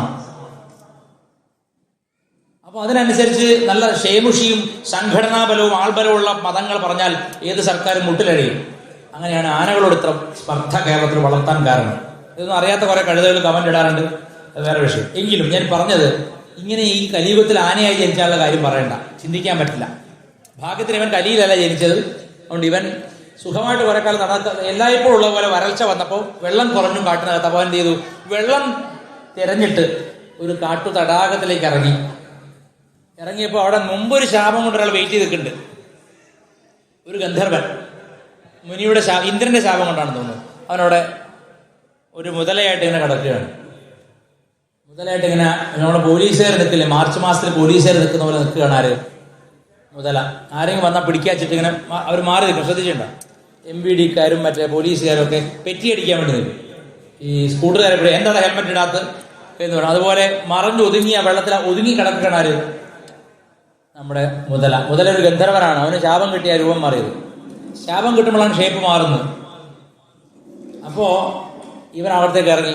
ഇവൻ ഭക്തനാണ്. ആനയാണെങ്കിൽ ഇവന്റെ ഉള്ളിൽ പൂർവ്വജന്മത്തിൽ ചെയ്തു വെച്ച പൂജയും പുണ്യമൊക്കെ ഉണ്ട് കേട്ടോ. അവന്റെ ഉള്ളിൽ നന്നായിട്ട് അറിയാം ഭഗവാൻ തന്നെ ശരണം എന്നാണ് അറിയാം. അപ്പൊ നാമം ജപിച്ചു, ഉള്ളിൽ ജപിച്ചുകൊണ്ടാണ് അവൻ പോകുന്നത്. മൂകജീവിയെ ജനിച്ചു എന്ന് മാത്രം. വഴി കാണുന്നത് എരുവനായിക്കടുത്ത് കല്ലെറിയുമ്പോൾ ഓർക്കണം, ചിലപ്പോൾ ഭൈരവനായിട്ടായിരിക്കും എറിയുന്നത്, ക്യാൻസറായിട്ട് തിരിച്ചു വരും. സംശയം വേണ്ട. ഒരു ജീവിയെയും അന്യായമായി അനാവശ്യമായി ഒരു പീഡയും വരുത്താൻ പാടില്ല, ഒരു ഏറ് പോലും ചെയ്യാൻ പാടില്ല. ഇത് നാരായണ ഗുരുസ്വാമി വളരെ സ്പഷ്ടമായി പറഞ്ഞു. ശ്രീനാരായണ ഗുരുസ്വാമി എന്താ പറഞ്ഞേ? ഒരു പീഡ എറുമ്പിനും വരുത്തരുത്. നിന്നെ ദ്രോഹിക്കാത്ത ഒരു ജീവിക്കും നീ ദ്രോഹം ചെയ്തു കൂടാ. അത് കോമൺ ലോ ആണ്. അത് തെറ്റിച്ചാൽ വായിൽ മത്സ്യം കയറും. എവിടുത്തെ മത്സ്യം? ഡാമിലെ മത്സ്യം. എങ്ങനെ കയറും? ഷട്ടർ തുറക്കും. എങ്ങനെ തുറക്കും? മഴ അങ്ങനെ പെയ്യും. നമുക്ക് അനുഭവം ഉണ്ടല്ലോ. ചിത്തിര തോണിയിൽ അക്കരെ പോകാൻ എല്ലാവരും ഓർമ്മയില്ല, തോണിയിൽ പോയത് 2018 ഓഗസ്റ്റിൽ. അങ്ങനെ വരും. ഒരു ജീവിയെ ഉപദ്രവിക്കാൻ പാടില്ല. ശരി. അപ്പൊ ഇവൻ വെള്ളത്തിലേക്ക് ഇറങ്ങിയതും മുതല പിടിച്ചു കാലിൽ. മുതല പിടിച്ചെന്ന് വെച്ചാൽ ബലമായ പല്ലാണ്. കുടുങ്ങി. എങ്ങനെ വലിച്ചു നോക്കിയിട്ടും കിട്ടുന്നില്ല.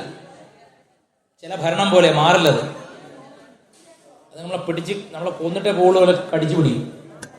അപ്പൊ ഭഗവാനെ വിളിക്കുക, സ്വാമിയേ ശരണമയ്യപ്പ എന്ന് വിളിക്കുന്ന പോലെ എന്നെ വിളിക്കുക. ഇവൻ ശ്രീഹരിയുടെ നാമങ്ങൾ അവിടെ നിന്ന് ജപിക്കാൻ തുടങ്ങി മനസ്സിൽ. ഹരേ കൃഷ്ണ എന്നൊക്കെ വിളിക്കാൻ തുടങ്ങി. അവന്റെ തീവ്ര ദുഃഖം, അളക്കാനാവാത്ത ദുഃഖം, എങ്ങനെ ഇതിൽ നിന്ന് രക്ഷപ്പെടും, ഈ ദുരിതത്തിൽ നിന്ന് എങ്ങനെ രക്ഷപ്പെടുന്ന ആലോചിച്ച് ഉറക്കെ കരഞ്ഞുകൊണ്ടിരുന്ന അവനെ ഗരുഡന്റെ മേലേറിയ ഭഗവാൻ വന്ന് മോക്ഷം കൊടുത്തു. ഗജേന്ദ്ര മോക്ഷം. ഇതാണ് അതിന്റെ സക്സിങ്ക്റ്റ് ആയിട്ടുള്ള കാര്യം. ഗജേന്ദ്രൻ ഭഗവാനെ സ്തുതിക്കുന്നുണ്ട് അവിടെ വെച്ചിട്ട്. നമുക്ക് ഭാഗവതത്തില് വളരെ സ്പഷ്ടമായിട്ട് പറഞ്ഞിട്ടുണ്ട്. നാരായണീയത്തിലും ഇത് 26-ാം ദശകത്തിൽ എടുത്തു പറഞ്ഞിട്ടുണ്ട് മേൽപ്പത്തൂര്.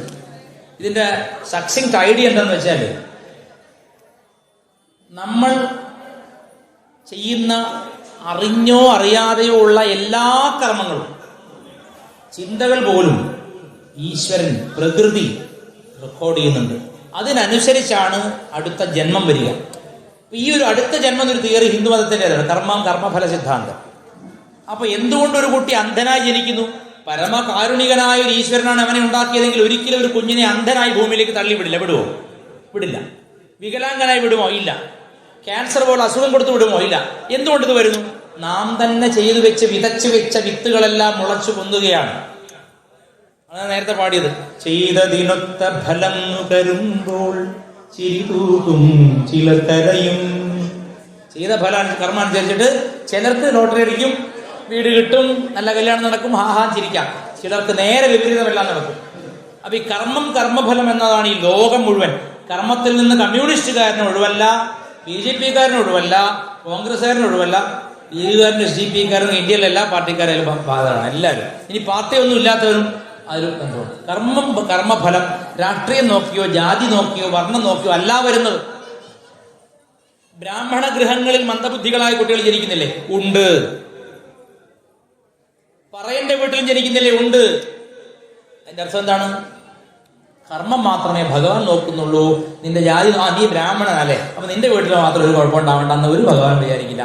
നീ ഏതെങ്കിലും ഒരു സ്വർണം ഭഗവാന്റെ കട്ടോട്ട് പോയിട്ടുണ്ടോ? നിന്റെ കുടുംബത്തിൽ അങ്ങനത്തെ കുട്ടികൾ ജനിക്കും, സംശയമില്ല.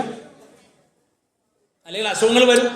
അത് ബ്രാഹ്മണനെന്നോ ക്ഷത്രിയനെന്നോ വൈശ്യനെന്നോ ശൂദ്രനെന്നോ വർണ്ണം നോക്കിയല്ല ഭഗവാൻ കർമ്മഫലം കൊടുക്കുന്നത്, കർമ്മം നോക്കി മാത്രമാണ്. അപ്പൊ ആ കർമ്മത്തിൽ എന്താണ് വേണ്ടത്? വിവേകം വേണം. ചെയ്യുന്ന കർമ്മത്തിൽ വിവേകം വേണം. ഞാൻ ഈ ചെയ്യുന്ന കർമ്മം എനിക്കോ മറ്റുള്ളവർക്കോ ഹാനികരമാണോ എന്ന് സ്വയം ചിന്തിച്ചു മാത്രമേ ഓരോ കർമ്മവും ചെയ്യാവൂ. വടകരയിൽ എപ്പോൾ നിർത്തണം എന്നൊന്നും എനിക്ക് അറിഞ്ഞൂടാ. ഇവിടെ പ്രത്യേകിച്ച് ഒരു സ്റ്റേജ് ആയിട്ടൊന്നും ഇല്ലാതുകൊണ്ട് ആരും അധ്യക്ഷനൊന്നും പറയാനില്ലെങ്കിൽ ഞാൻ 7:30 വരെ പറഞ്ഞു നോക്കാം. എന്നിട്ടും എൻ്റെ ഈ കാളിയമർദ്ദനം തുടരണമെങ്കിൽ നിങ്ങൾ പറഞ്ഞാൽ മതി, അല്ലെങ്കിൽ ഞാൻ നിർത്താം. 7:30 8 മണി വരെ ഉണ്ടല്ലേ? അത്രയും നിൽക്കാൻ പറ്റുന്ന എനിക്ക് തോന്നുന്നു. ഇന്ന് ഞാൻ ബോധം കെട്ട് വീഴും, എനിക്ക് വയ്യ. അപ്പോ ഈ ഞാൻ എന്താ പറഞ്ഞത്? അവസാനം പറഞ്ഞതാ വടകര നല്ല ആളാണ്, നല്ല ഹിന്ദുവാ, പ്രഭാഷണം ശ്രദ്ധിക്കുന്ന ആളാ. ഈ കോട്ടയത്തൊക്കെ ഒരു ചൊല്ലുണ്ട്, ആ ഒരു പ്രഭാഷണമോ മറ്റോ നടക്കുന്നുണ്ട്, കേട്ട് കളയാന്ന്. അതൊന്നും മനസ്സിൽ വെക്കണ്ട, കളയാന്ന്. അങ്ങനെയല്ല, പുള്ളി കേട്ടോണ്ടിരിക്കുന്ന ആളാണ്. ശരി, വെരി ഗുഡ്. അതായത് വടകരയിൽ ഒരു സ്ത്രീയും മകനും, ഭർത്താവ് മരിച്ചുപോയി. ഇത് നടന്ന കഥയാണ്. ആ സ്ത്രീക്ക് ഒറ്റ കണ്ണേ ഉള്ളൂ, കുഞ്ഞ് ജനിച്ച മുതലേ ഒറ്റ കണ്ണേ ഉള്ളൂ. ഇത് മനോരമയിൽ അന്ന് ശ്രീ എന്നൊട്ട് പറഞ്ഞ ചെറിയ ടാബ്ലോഡ് വരുമായിരുന്നു. അതിൽ എഴുതി ഞാൻ വായിച്ചാണ്, ഞാനായിട്ട് കേട്ട കഥയല്ല, വായിച്ചതാണ്. അപ്പൊ അതിൽ ആ സ്ത്രീക്ക് ഒറ്റ കണ്ണേ ഉള്ളൂ. അപ്പൊ അതിങ്ങനെ എപ്പോഴും പണ്ടത്തെ വില്ലന്മാരെ കൊണ്ട് മറച്ചിട്ടിട്ട് നടക്കുന്നത്, ഒരു കെട്ട് കെട്ടിയിട്ട് ഒരു കറുത്ത തുണിന് മറച്ചിട്ടാണ്, ഒരു കണ്ണേ ഉള്ളവർ. അപ്പോൾ മകൻ കുറച്ചടുത്തുള്ള സ്കൂളിലാണ് പഠിക്കുന്നത്, LP സ്കൂളിൽ പഠിക്കുന്ന സമയത്ത് ഈ മകൻ പറഞ്ഞ കാര്യങ്ങളാണ് ഇതിനായിട്ട് വന്നിരിക്കുന്നത്, വടകരയിൽ നടന്ന കാര്യമാണ്. അപ്പോൾ എല്ലാ ദിവസവും ഉച്ചയ്ക്ക് വീട്ടിൽ നിന്ന് ഊണ് കൊണ്ട് കൊടുക്കാൻ പോകും അമ്മ സ്കൂളിലേക്ക്. അപ്പോൾ സ്കൂളിലേക്ക് പോകുമ്പോൾ മകൻ എന്ത് ചെയ്യുന്നു വെച്ചാൽ സ്കൂളിൻ്റെ ഗേറ്റിൻ്റെ പുറത്ത് വന്ന് കാത്തു നിൽക്കും, അമ്മ സ്കൂളിൻ്റെ അകത്തേക്ക് കടക്കാതിരിക്കാൻ. എന്നിട്ട് അവിടുന്ന് പാത്രം വാങ്ങിയിട്ട് പോയി കഴിച്ചിട്ട് വൈകുന്നേരം വീട്ടിൽ കൊണ്ടുപോകും. ഒരു ദിവസം എന്തോ ഒരു കാര്യത്തിന് അമ്മ അകത്ത് വന്നപ്പോൾ മകൻ വളരെ ക്രൂരമായി ചീത്ത പറഞ്ഞു, അമ്മ സ്കൂളിൽ വരണ്ട, പുറത്ത് നിന്നാൽ മതി. എന്താ കാര്യം എന്ന് ചോദിച്ചാൽ പറഞ്ഞു, ഈ വടകര ഭാഗത്തൊക്കെ ഒറ്റക്കണ്ണന്മാർക്ക് ചൊക്കരക്കണ്ണെന്ന് പറയാം, ചൊക്കരക്കണ്ണ്. നിങ്ങൾ ഒറ്റക്കണ്ണിയാണ് നിങ്ങളെന്ന് എല്ലാ കൂട്ടുകാരും പറഞ്ഞ് കളിയാക്കുന്നു, അതുകൊണ്ട് നിങ്ങൾ വരണ്ട, പുറത്ത് നിന്നാൽ മതി.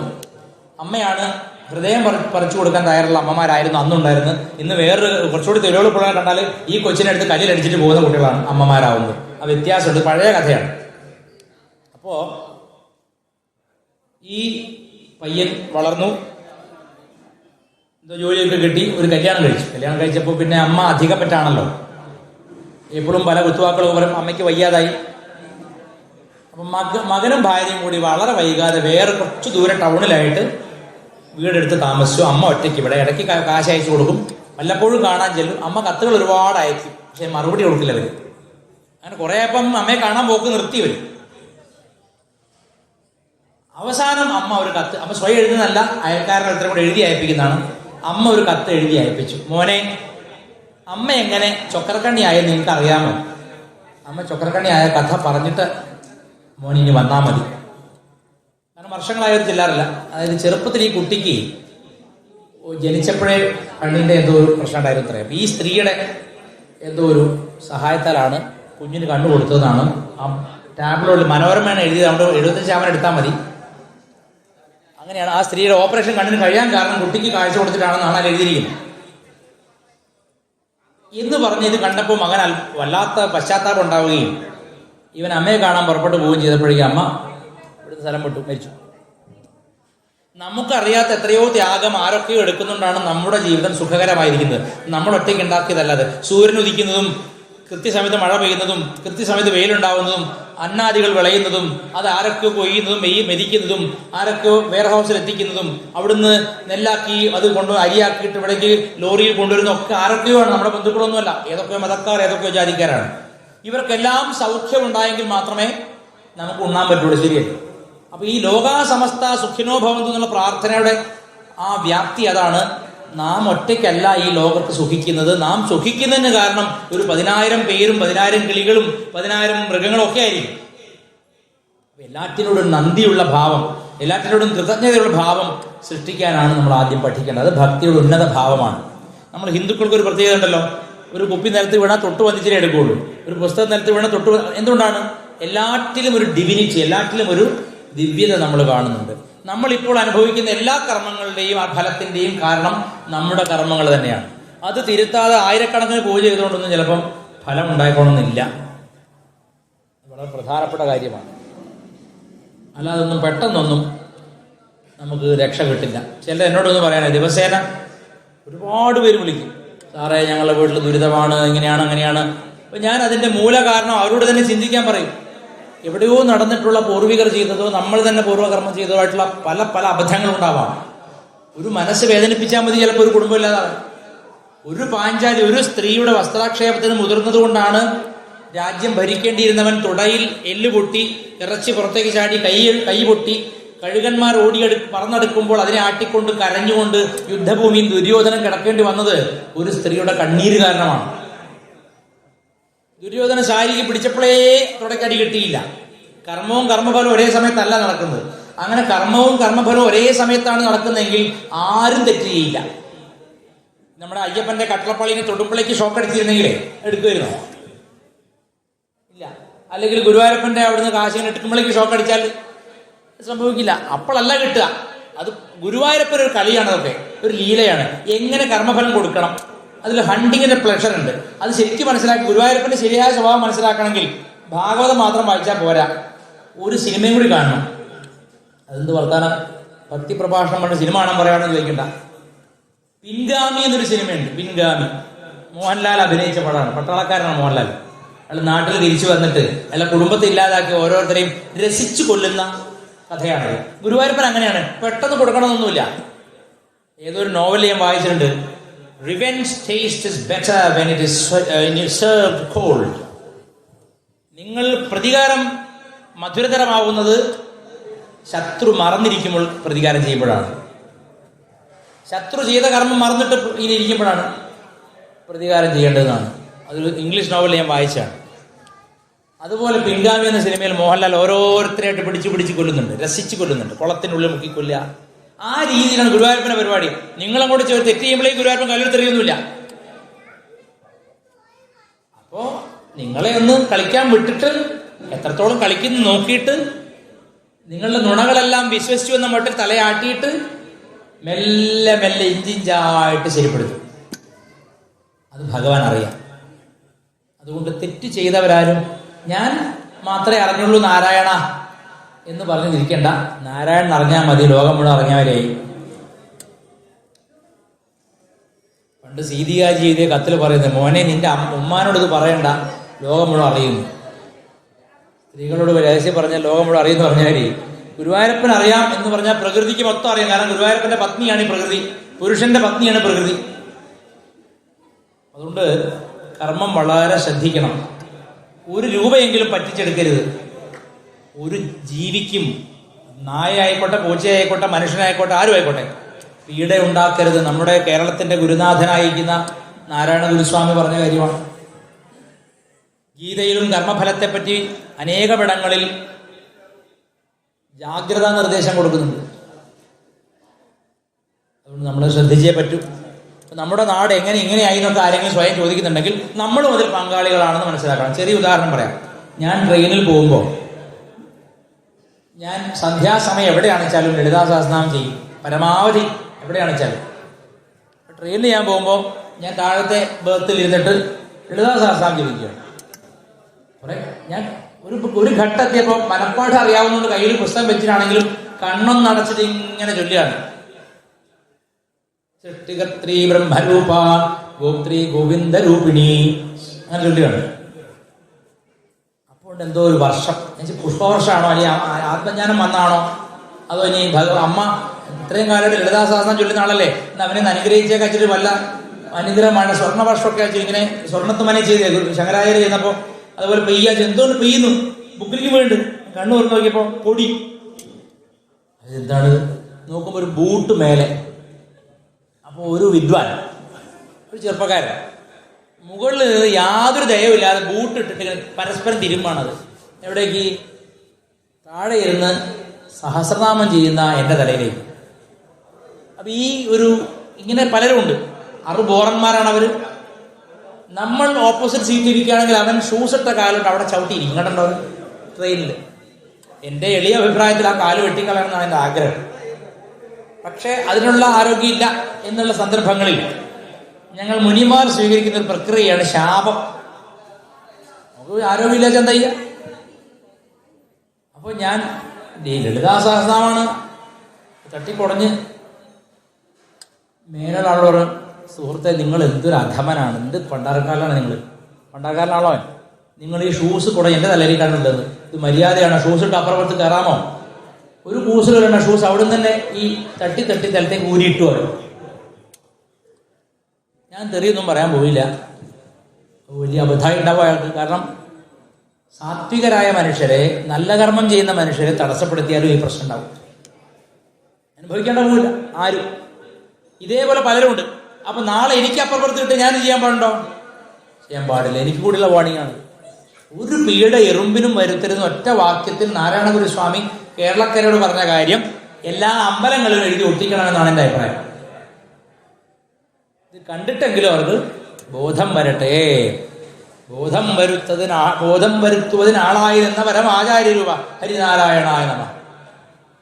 ഈ ഭഗവാൻ കൃഷ്ണൻ, ഈ സ്ത്രീകൾക്കൊരു വിചാരമുണ്ട്. ഈ നിർമാല്യം തൊഴാൻ പോകുമ്പോൾ ഞങ്ങളൊക്കെ അനുഭവിക്കുന്ന പ്രധാനപ്പെട്ട പ്രശ്നമാണത്. ഇപ്പോൾ കുറേ സാരി ഇറങ്ങുന്നുണ്ട് കൃഷ്ണൻ്റെ ചിത്രമായിട്ട്. കൃഷ്ണൻ്റെ ചിത്രം ഓടപ്പോൾ അതൊക്കെ തിരികി അലങ്കരിച്ച് മുടിയൊക്കെ ഇങ്ങനെ ഇട്ട് വെളിച്ചപ്പാടിൻ്റെ മാതിരി പെണ്ണുങ്ങൾ 2 മണി പുലർച്ചെ 2 മണിയാകുമ്പോൾ ഗുരുവായൂർ അമ്പലത്തിന് മുമ്പിൽ നിർമാല്യം തൊഴാൻ വേണ്ടി ഒരു വരവുണ്ട്. ഗുരുവായൂരപ്പൻ്റെ പ്രീതിക്ക് വേണ്ടി വരികയാണെന്നാണ് വ്യംഗ്യം. പക്ഷെ അത് ഗുരുവായൂരപ്പനെ കാണിക്കാനല്ലാന്ന് എനിക്ക് നന്നായിട്ട് അറിയാം.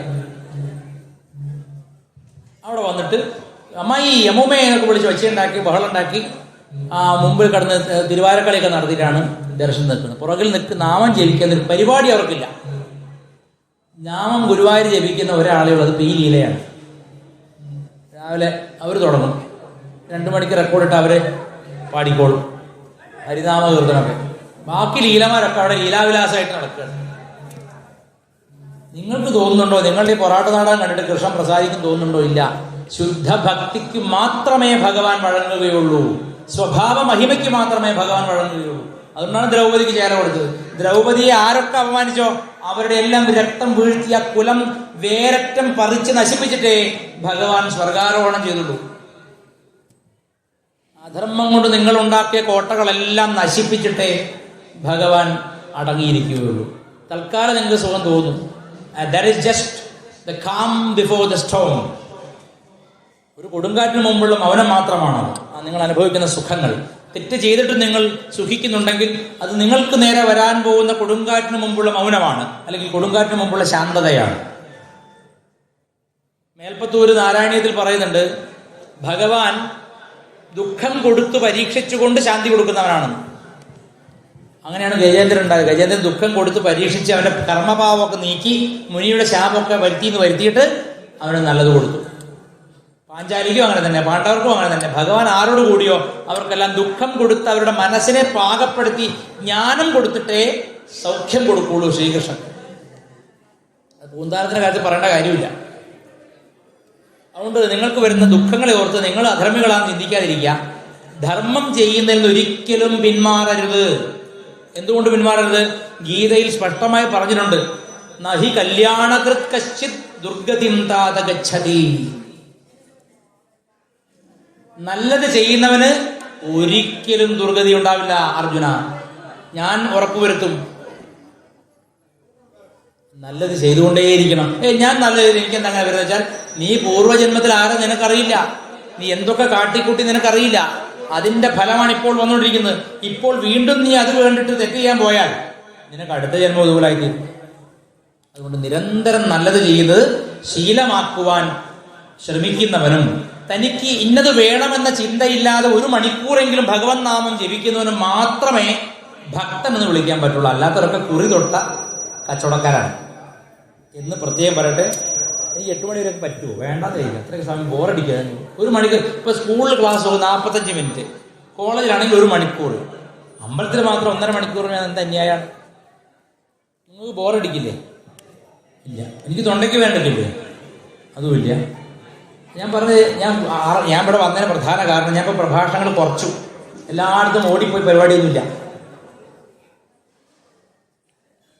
10 പേര് വിളിച്ചാൽ 2 പേർക്ക് ഡേറ്റ് കൊടുക്കും. തിരുവാറന്മുള അപ്പൻ വിളിച്ചു, അപ്പം എനിക്ക് കാണാലോ. എൻ്റെ ചിന്ത എന്താ? ഭഗവാനെ കാണുക എന്നുള്ളതാണ്. ഭഗവാനെ കാണാൻ വേണ്ടി ഒരു അവസരമായിട്ടാണ് ഞാൻ ഈ പ്രഭാഷണത്തിൻ്റെ സ്വാഗതത്തെ സ്വീകരിച്ചത്, ഇൻവിറ്റേഷനെ, ക്ഷണത്തെ സ്വീകരിച്ചത്. നിങ്ങളെ കൊല്ലുക എന്നൊരു ലക്ഷ്യം എനിക്കില്ല.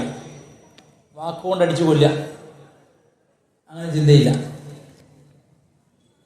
അപ്പോൾ ഒരു മനുഷ്യൻ, ഞാൻ പറഞ്ഞത് നാമം ജപിക്കണമെന്നോ, എന്താ ജപിക്കുക വെച്ചാൽ എന്താ പറയുക, ഓരോരുത്തർക്കും ഓരോ ഇഷ്ടം. ഹിന്ദു മതത്തിൽ ഡെമോക്രസി ഉണ്ട്. ലോകത്ത് ആദ്യമായി ഡെമോക്രസി കണ്ടുപിടിച്ച ഹിന്ദു മതത്തിലാണ്. ഒരു വീട്ടിൽ തന്നെ യുക്തിവാദി, ഒരു വീട്ടിൽ തന്നെ സംഘി, ഒരു വീട്ടിൽ തന്നെ കൊങ്ങി, ഒരു വീട്ടിൽ തന്നെ കമ്മി. അല്ലേ? ഇത് നമ്മൾ ഹിന്ദുമതത്തിൽ സവിശേഷതയാണ്. അതുപോലെ നമ്മൾ ജീവിക്കുന്നത്, നമുക്കൊരു അടിച്ചേൽപ്പിക്കലില്ല. ഒരു വീട്ടിൽ ശിവന്റെ ഭക്തൻ, പരമഭക്തൻ, അതേ ഇവിടുന്ന് അയ്യപ്പ ഭക്തൻ, അതേ ഇവിടുന്ന് കൃഷ്ണഭക്തൻ, അതേ ഇവിടുന്ന് ഒരു ഭക്തിയില്ലാത്ത ഗണപതിയോ നടക്കുമ്പം കാലും കെട്ടിച്ചിരിക്കുന്നവനും ആ വീട്ടിൽ തന്നെ ഉണ്ടാവും. ഇത് ഡെമോക്രസി അല്ലേ? ആരും നിർബന്ധിക്കുന്നില്ല, അമ്പലത്തിൽ പോടാന്ന് ഓടിക്കുന്നില്ല. എത്ര ഡെമോക്രാറ്റിക് ആയ റിലീജനാണ് ഹിന്ദുമതം. അതിന്റെ ദോഷവും അത് തന്നെയാണ്. അതുകൊണ്ട് ആരും പറഞ്ഞാൽ കേൾക്കില്ല. ഇന്നത് ചെയ്യണം എന്ന് പറഞ്ഞാൽ ആരും കേൾക്കില്ല. അതാ പ്രശ്നം. മൗനമായി ക്ഷേത്ര അങ്കണത്തിൽ ദർശനം നടത്തണം എന്ന് പറഞ്ഞാൽ ചെയ്യില്ല. ഹിന്ദുക്കളും ബഹളം വയ്ക്കും. നിശബ്ദത പാലിക്കുമെന്ന് ബോർഡ് കാണുമ്പോഴാണ് ശബ്ദം ഉണ്ടെന്നുള്ള കാര്യം പോലും ഹിന്ദുക്കൾ ഓർമ്മിക്കുന്നത്. മാതാ അമൃതാനന്ദമയ മഠത്തിൽ അമ്മ ഒരു ബോർഡ് വെച്ചു കുറെ മുമ്പ്, ശബ്ദം മന്ത്രജപത്തിന് മാത്രം. ഇപ്പൊ അത് എല്ലാ ക്ഷേത്രങ്ങളിലും കാണാം. മന്ത്രം എന്നൊരു സാധനം ഉണ്ടെന്ന് മനസ്സിലാവുമല്ലോ. നിശബ്ദത പാലിക്കുക പറഞ്ഞാൽ മനസ്സിൽ മമ്മൂട്ടിയും മോഹൻലാലൊക്കെ ചിന്തിക്കാനോ. അതിന് പകരം അമ്മ ഒരു ബോർഡ് വെച്ച്, എന്താണ്? ശബ്ദം മന്ത്രജപത്തിന് മാത്രം. അപ്പൊ നല്ല ബോർഡല്ലേ അത്? അപ്പൊ മന്ത്രജപം എന്നൊരു സാധനം ഉണ്ടെന്നും, നമശിവായ എന്നൊരു മന്ത്രം ഉണ്ടല്ലോ, അപ്പൊ ഓർമ്മയിൽ വരും. പണ്ട് നമ്മുടെ മുത്തശ്ശിമാരൊക്കെ എന്താ ചെയ്തിരുന്നത്? ഈ പോലത്തെ യോഗയൊന്നും അന്ന് അങ്ങനെ പ്രശസ്തമല്ല. ഇവിടെ യോഗ ചെയ്യലും ഒന്നുമില്ല. എന്താ അന്ന് ചെയ്തിരുന്നത്? സന്ധ്യയ്ക്ക് വിളക്ക് തെളിക്കും. അവിടെ ഇരുന്നിട്ട് രാമ രാമ രാമ രാമ രാമ രാമ പാഹിമാം എന്ന് ചൊല്ലും അല്ലേ? അങ്ങനെ രാമന്റെ നാമം. പിന്നെ നമശിവായ നമശിവായ നമശിവായ ചൊല്ലും. പിന്നെ മറ്റേ സാധനം പൂന്താനത്തിന്റെ എന്താണ്?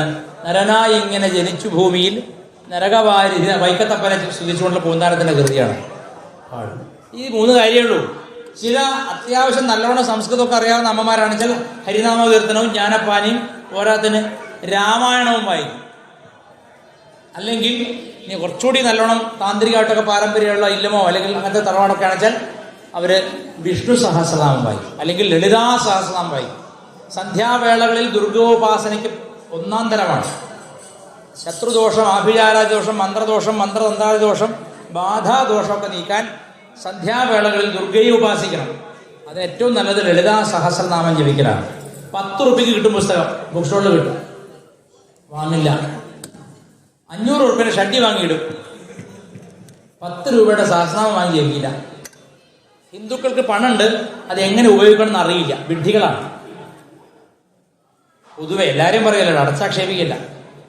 ഒരു വലിയ ശതമാനം ബോധമില്ല, അത് സത്യമാണ്.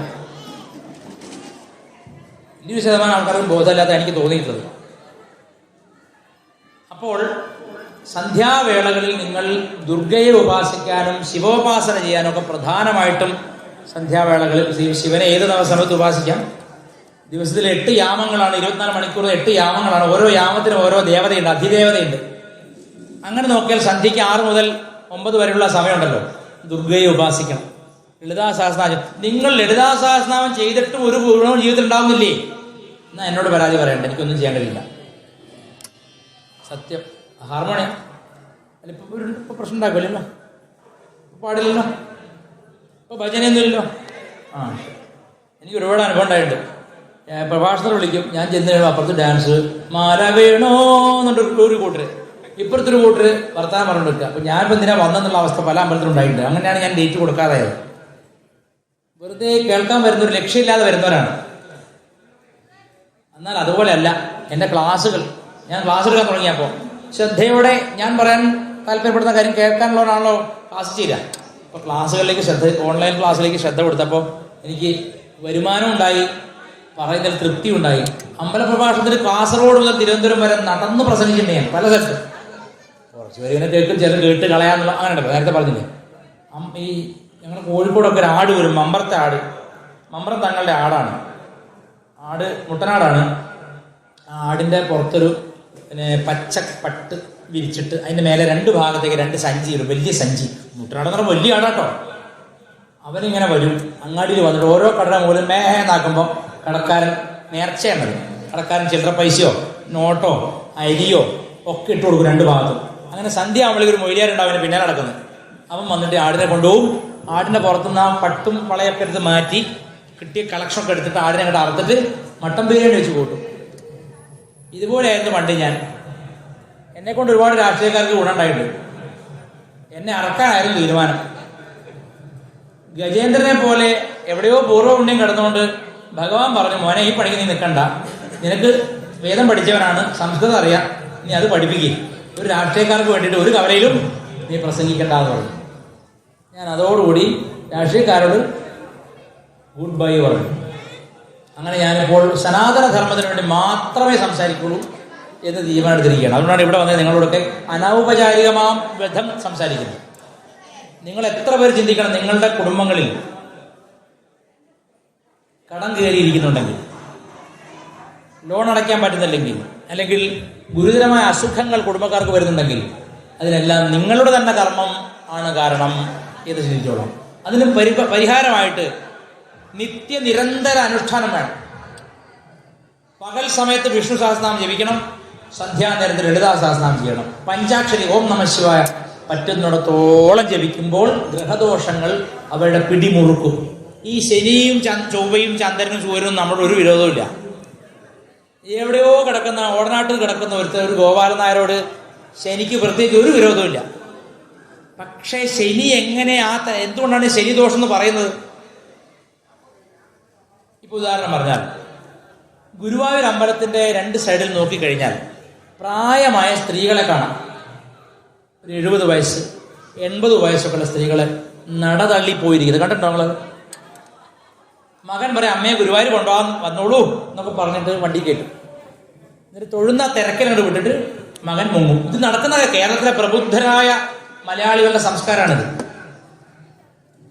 ഇവിടെ മാത്രമാണോ വെച്ചാൽ ഇവിടെ മാത്രമല്ല, വൃന്ദാവനം ഇവിടുന്ന് കുറെ ആളുകൾ പോകുന്നുണ്ട്, ഭക്തി കൂടിയ ആൾക്കാരുണ്ട്. ഹരേ കൃഷ്ണ വൃന്ദാവനത്ത് പോകും, അവിടെ വിധവകളുടെ എണ്ണാൻ പറ്റും അത്രയും വിധവകൾ അവിടെ നടതള്ളിയിരിക്കുകയാണ്. ഹിന്ദു ക്ഷേത്രങ്ങളുടെ ചുറ്റിലും ഒരു നേരത്തെ ആഹാരം കിട്ടാതെ കണ്ണീരോടുകൂടി മക്കളെ പിരിഞ്ഞ ഹൃദയവേദനയോടുകൂടി കിടക്കുന്ന അമ്മമാരുള്ളപ്പോൾ എങ്ങനെയാണ് നമുക്ക് ഉത്സവങ്ങൾ നടത്തിയിട്ട് സദ്യ ഉണ്ണാൻ പറ്റുന്നതെന്ന് എനിക്ക് ഇപ്പോഴും പിടികിട്ടുന്നില്ല. എനിക്ക് പറ്റില്ല.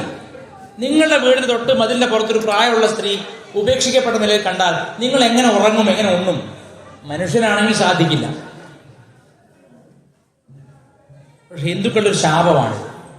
നമ്മുടെ അമ്മമാരെ ഒരു പ്രായം കഴിഞ്ഞാൽ നമുക്ക് വേണ്ട, അച്ഛനെ ഒരു പ്രായം കഴിഞ്ഞാൽ വേണ്ട, ചികിത്സ ഒരു ഭാരമായിട്ട് എടുക്കുന്ന നമ്മുടെ അപ്പി കോരിയ ആളാണ് ഇയാളെന്ന ചിന്ത പോലും അമ്മയോടും അച്ഛനോടും ഇല്ല.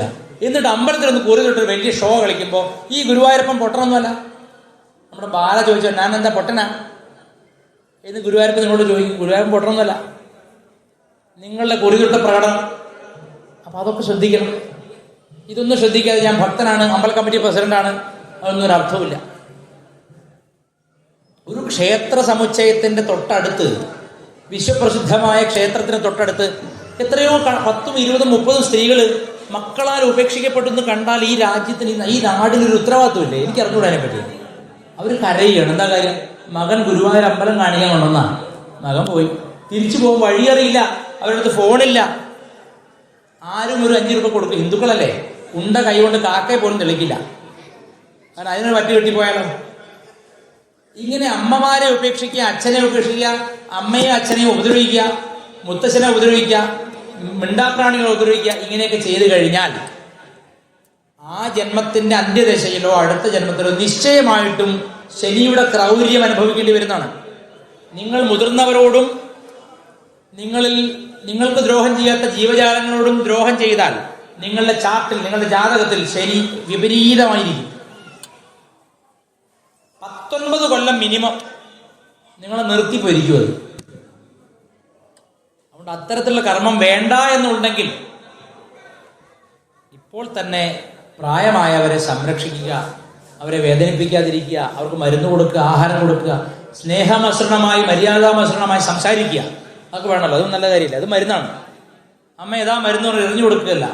അമ്മയോട് അടുത്തിരുന്ന് അല്പകാര്യം അമ്മയോട് സംസാരിച്ച്, അച്ഛനോട് സംസാരിച്ച്, മുത്തച്ഛനോട് സംസാരിച്ച്, വീട്ടിൽ വളർത്തുന്നതായ എനിക്കെന്തായ അനുഭവം പറയാം. ഞാനൊരു വാടക വീട്ടിൽ താമസിച്ചിരുന്നു മുമ്പ്. ഒരു വാടക വീട്ടിൽ തന്നെയാണ്, വലിയ വ്യത്യാസമൊന്നും ഉണ്ടായിട്ടില്ല. അപ്പം മുമ്പ് താമസിച്ചൊരു വാടക വീട്ടിൽ ഗൃഹനാഥൻ, ഞാനൊരു ചായക്ക് വാടക കൊടുക്കാൻ വേണ്ടിയിട്ട് അയാളെ വീട്ടിൽ പോയി. വീട്ടിൽ പോയപ്പോൾ ചെറിയൊരു കൂട്ടിൽ ആ നായ്ക്ക് നിവർന്ന് നിൽക്കാൻ വയ്യ. അത് അതിനെ കൊണ്ടുവന്ന കാലത്ത് പപ്പിയായിരുന്നു. അപ്പം ഇട്ട കൂടാണത്. വളർന്നിട്ട് എന്നിട്ട് നിൽക്കാൻ വയ്യ. എന്നെ കണ്ടപ്പോൾ ചെന്ന് അതിൻ്റെ ഡ്യൂട്ടി എടുത്തു, അത് കുരച്ചു. അപ്പോൾ ഗൃഹനാഥൻ പുറത്തേക്ക് വരൂ സ്വാമി എന്നൊക്കെ പറഞ്ഞ് എന്നെ കൊണ്ട് ഇരുത്തി എനിക്ക് ചായയൊക്കെ തന്നു. അപ്പം ഞാൻ എൻ്റെ വിഷയം പുറത്തേക്ക് ഇട്ടു. ഞാൻ വാടക കൊടുത്തിട്ട് പറഞ്ഞു, അല്ല എന്താ ചേട്ടാ ഈ നായ ഇങ്ങനെ ചെറിയ കൂട്ടിട്ട്? അത് മതി, അതിനൊക്കത് മതി എന്ന് പറഞ്ഞു. എനിക്ക് വലിയ വിഷമായി. കാരണം അതിന് നിന്ന് തിരിയാൻ വയ്യ. മാത്രമല്ല അതിൻ്റെ ഈ പൃഷ്ഠഭാഗം മുഴുവൻ പുഴുവാണ്. അപ്പി ഇട്ടിട്ടിട്ടിട്ട് അവിടെ കിടക്കുന്നത്. അപ്പം ഞാൻ പറയാം, അപ്പി ഒന്ന് ക്ലീൻ ചെയ്തെന്താണ്? പുള്ളി പറയാം, ഞങ്ങളൊരാഴ്ച ഒരു ഫാമിലി ടൂർ പോയിരുന്നു. ഒരാഴ്ച ഫാമിലി ടൂർ പോകുമ്പോൾ ആ നായ്ക്ക് 7 ദിവസം ആഹാരമില്ല കേട്ടോ. അതിനെ തുറന്നു വിട്ടാൽ എവിടെ നിന്നെങ്കിലും തെണ്ടി തിന്നെങ്കിലും ചെയ്യും. കൂട്ടിലിട്ട് അടച്ചിട്ട് പൃഷ്ഠം മുഴുവൻ പുഴുവരിച്ച് കിടക്കുകയാണ്. ഞാൻ പറഞ്ഞു, എൻ്റെ നാവാണ്, ഞാൻ പറഞ്ഞു അങ്ങനെ ചെയ്യരുതേ, മഹാപാപം. നായ്ക്കൾ ഭൈരവ സ്വരൂപമാണ്. ക്യാൻസർ എന്ന അസുഖത്തിന്റെ അധിപൻ ഭൈരവനാണ്. ദയവ് ചെയ്തത് ചെയ്യരുത്. ഒന്നല്ലെങ്കിൽ വലിയ കൂട്ടിലേക്ക് മാറ്റുക, വൃത്തിയുള്ള സാഹചര്യം സൃഷ്ടിക്കുക, ആഹാരം കൊടുക്കാൻ ആരും നിർത്തുക, അല്ലെങ്കിൽ അതിനെ അഴിച്ചുവിടുക. അപ്പം അയാൾ എന്നോടൊരു വാക്ക് പറഞ്ഞു. ഞങ്ങളുടെ നാട്ടിൽ കോഴിക്കോട് അപമാനിക്കാൻ വേണ്ടി പറഞ്ഞ വാക്കാണ്. കോഴിക്കോട് ജില്ലയിൽ ഒരാളുടെ ഉപദേശം സ്വീകരിക്കുന്നില്ല എന്ന് കാണിക്കാൻ പറഞ്ഞൊരു വാക്കാണ്, നീ നിന്റെ ട്രൗസർ ഇട്ടാൽ മതി, നീ നിന്റെ ട്രൗസർ ഇട്ടാൽ മതി, ഇതിന്റെ കാര്യം ഞാൻ നോക്കിക്കോളാന്ന് പറഞ്ഞു. ശരിയപ്പാ, ഞാനൊന്നും പറഞ്ഞില്ലേ, സന്ധ്യാസമയമാണ്, ഞാൻ ഇറങ്ങണം. ഞാൻ ഇറങ്ങി. ഞാൻ അവിടെ ഇറങ്ങി. കൃത്യം 1 മാസം ആയിട്ടുണ്ടാവും, 27 ദിവസം കൂട്ടിക്കോ. എന്നെ ഇവരുടെ മകൾ വിളിക്കുന്നു. അപ്പൊ ഞാൻ ചോദിച്ചു, എന്താ ചേച്ചി, എന്താ വിഷയം? അല്ല, അച്ഛന് സുഖമില്ലാതായി. എന്താ പറ്റിയത്? തൊണ്ടയ്ക്ക് ക്യാൻസർ. ഞാൻ പറഞ്ഞു, എന്താ സ്ഥിതി? അയ്യോ, ഞങ്ങൾ അറിഞ്ഞില്ല, കുറച്ച് ഗ്രോത്ത് വന്നിട്ടുണ്ട്, സ്റ്റേജ് കുറച്ച് മോശമാണ്. എന്നോടാണോ? ശരി. പരിചയക്കാരായ എനിക്കറിയാത്ത ആൾക്കാരുണ്ടാവുമല്ലോ. അപ്പോൾ എന്താ ചെയ്യുക? മിംസ് ഹോസ്പിറ്റൽ, കോഴിക്കോട് മിംസ് ഉണ്ട്. മിംസിൽ അഡ്മിറ്റാണ്, ട്രീറ്റ്മെൻ്റ് ആണ്. അപ്പോൾ ഇത് 2-3 ഇപ്പം ഞാനിത് ഫോളോ അപ്പ് ചെയ്യാൻ തുടങ്ങി. 3-4 ആഴ്ച കഴിഞ്ഞപ്പോൾ ഞാൻ വീണ്ടും അയാളെ കാണാൻ പോയി. തിരിച്ചെത്തി എന്നറിഞ്ഞപ്പോൾ അപ്പോൾ ഞാൻ ചോദിച്ചു, എന്തൊക്കെയുണ്ട് ചേട്ടാ? അയാൾ ആ കിട്ടിയ പാഠം പഠിച്ചില്ല. പുള്ളി പറയാണ്, എനിക്കൊരു കുഴപ്പമില്ല, മാറി, പൂർണ്ണമായിട്ട് മാറി. ആ സാധനമൊക്കെ എടുത്ത് മാറ്റി, ഈ കല്ല് പോലത്തെ സാധനമൊക്കെ എടുത്ത് മാറ്റി, സൂപ്പർ, ഞാൻ ഹാപ്പിയാണ്. എനിക്കറിയാം ഭൈരവന്റെ പരിപാടി എനിക്ക് ശരിക്കറിയാം. ആദ്യം ഒരു കൊട്ട് കൊടുക്കും, അടുത്ത കൊട്ടിന് ആളുണ്ടാവില്ല. ഗുരുവായൂരപ്പ ഒരു 10 കൊട്ട് കൊട്ടിയിട്ടേ കൊല്ലുള്ളൂ. ഭൈരവൻ 2ാമത് കൊട്ടിന് തീർക്കും. അപ്പം ഞാൻ പറയുമ്പോൾ മാറിയില്ല, നന്നായി. ഞാൻ നോക്കുമ്പോൾ ആ നായ ഉണ്ടല്ലോ അതേപോലെ അവിടെ ഉണ്ട്, ഒരു മാറ്റമില്ല, കൂടും മാറിയിട്ടില്ല, കൂടും വൃത്തിയാക്കിയിട്ടില്ല. എൻ്റെ ധർമ്മം ഞാൻ ചെയ്യണ്ടേ? ഞാൻ വീണ്ടും ഓർമ്മിപ്പിച്ചു, ആ നായൊന്നും അതൊന്നും പറയണ്ട, അതൊക്കെ അവർ നോക്കിക്കോളും എന്ന് പറഞ്ഞ് അപമാനിച്ചു. ഞാൻ പിന്നെയും പോകുന്നു, ശരി ഓക്കെ. പിന്നെ ഒരാഴ്ച അത് ജീവിച്ചില്ല. കഠിനമായ അടുത്ത വീട്ടുകാരോട് പറഞ്ഞു, കരച്ചിൽ രാത്രിയിൽ. ഭൈരവൻ രുദ്രനാണ്. ആരാണ് രുദ്രൻ?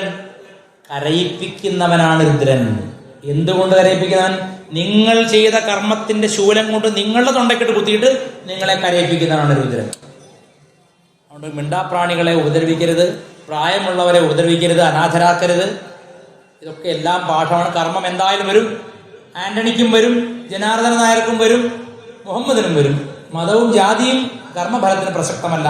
ഈശ്വരൻ നോക്കുന്നത് സത്കർമ്മവും ദുഷ്കർമ്മവും മാത്രമാണ്. അതുകൊണ്ട് നാം എല്ലാം സത്കർമ്മം ചെയ്യുന്നവരായി തീരട്ടെ എന്ന് പ്രാർത്ഥിച്ചുകൊണ്ട് നാടകത്തിനോ ഡാൻസിനോ ഒക്കെ വേദി വിട്ടുകൊടുക്കുകയാണ്. ശബ്ദം അവിടുന്ന് വല്ലാതെ വരുന്നത് നിർത്തുന്നു. എനിക്ക് ഭഗവാനെ കാണാൻ കൊതിയായി, ഞാൻ ഭഗവാനെ കാണാൻ പോവാണ്.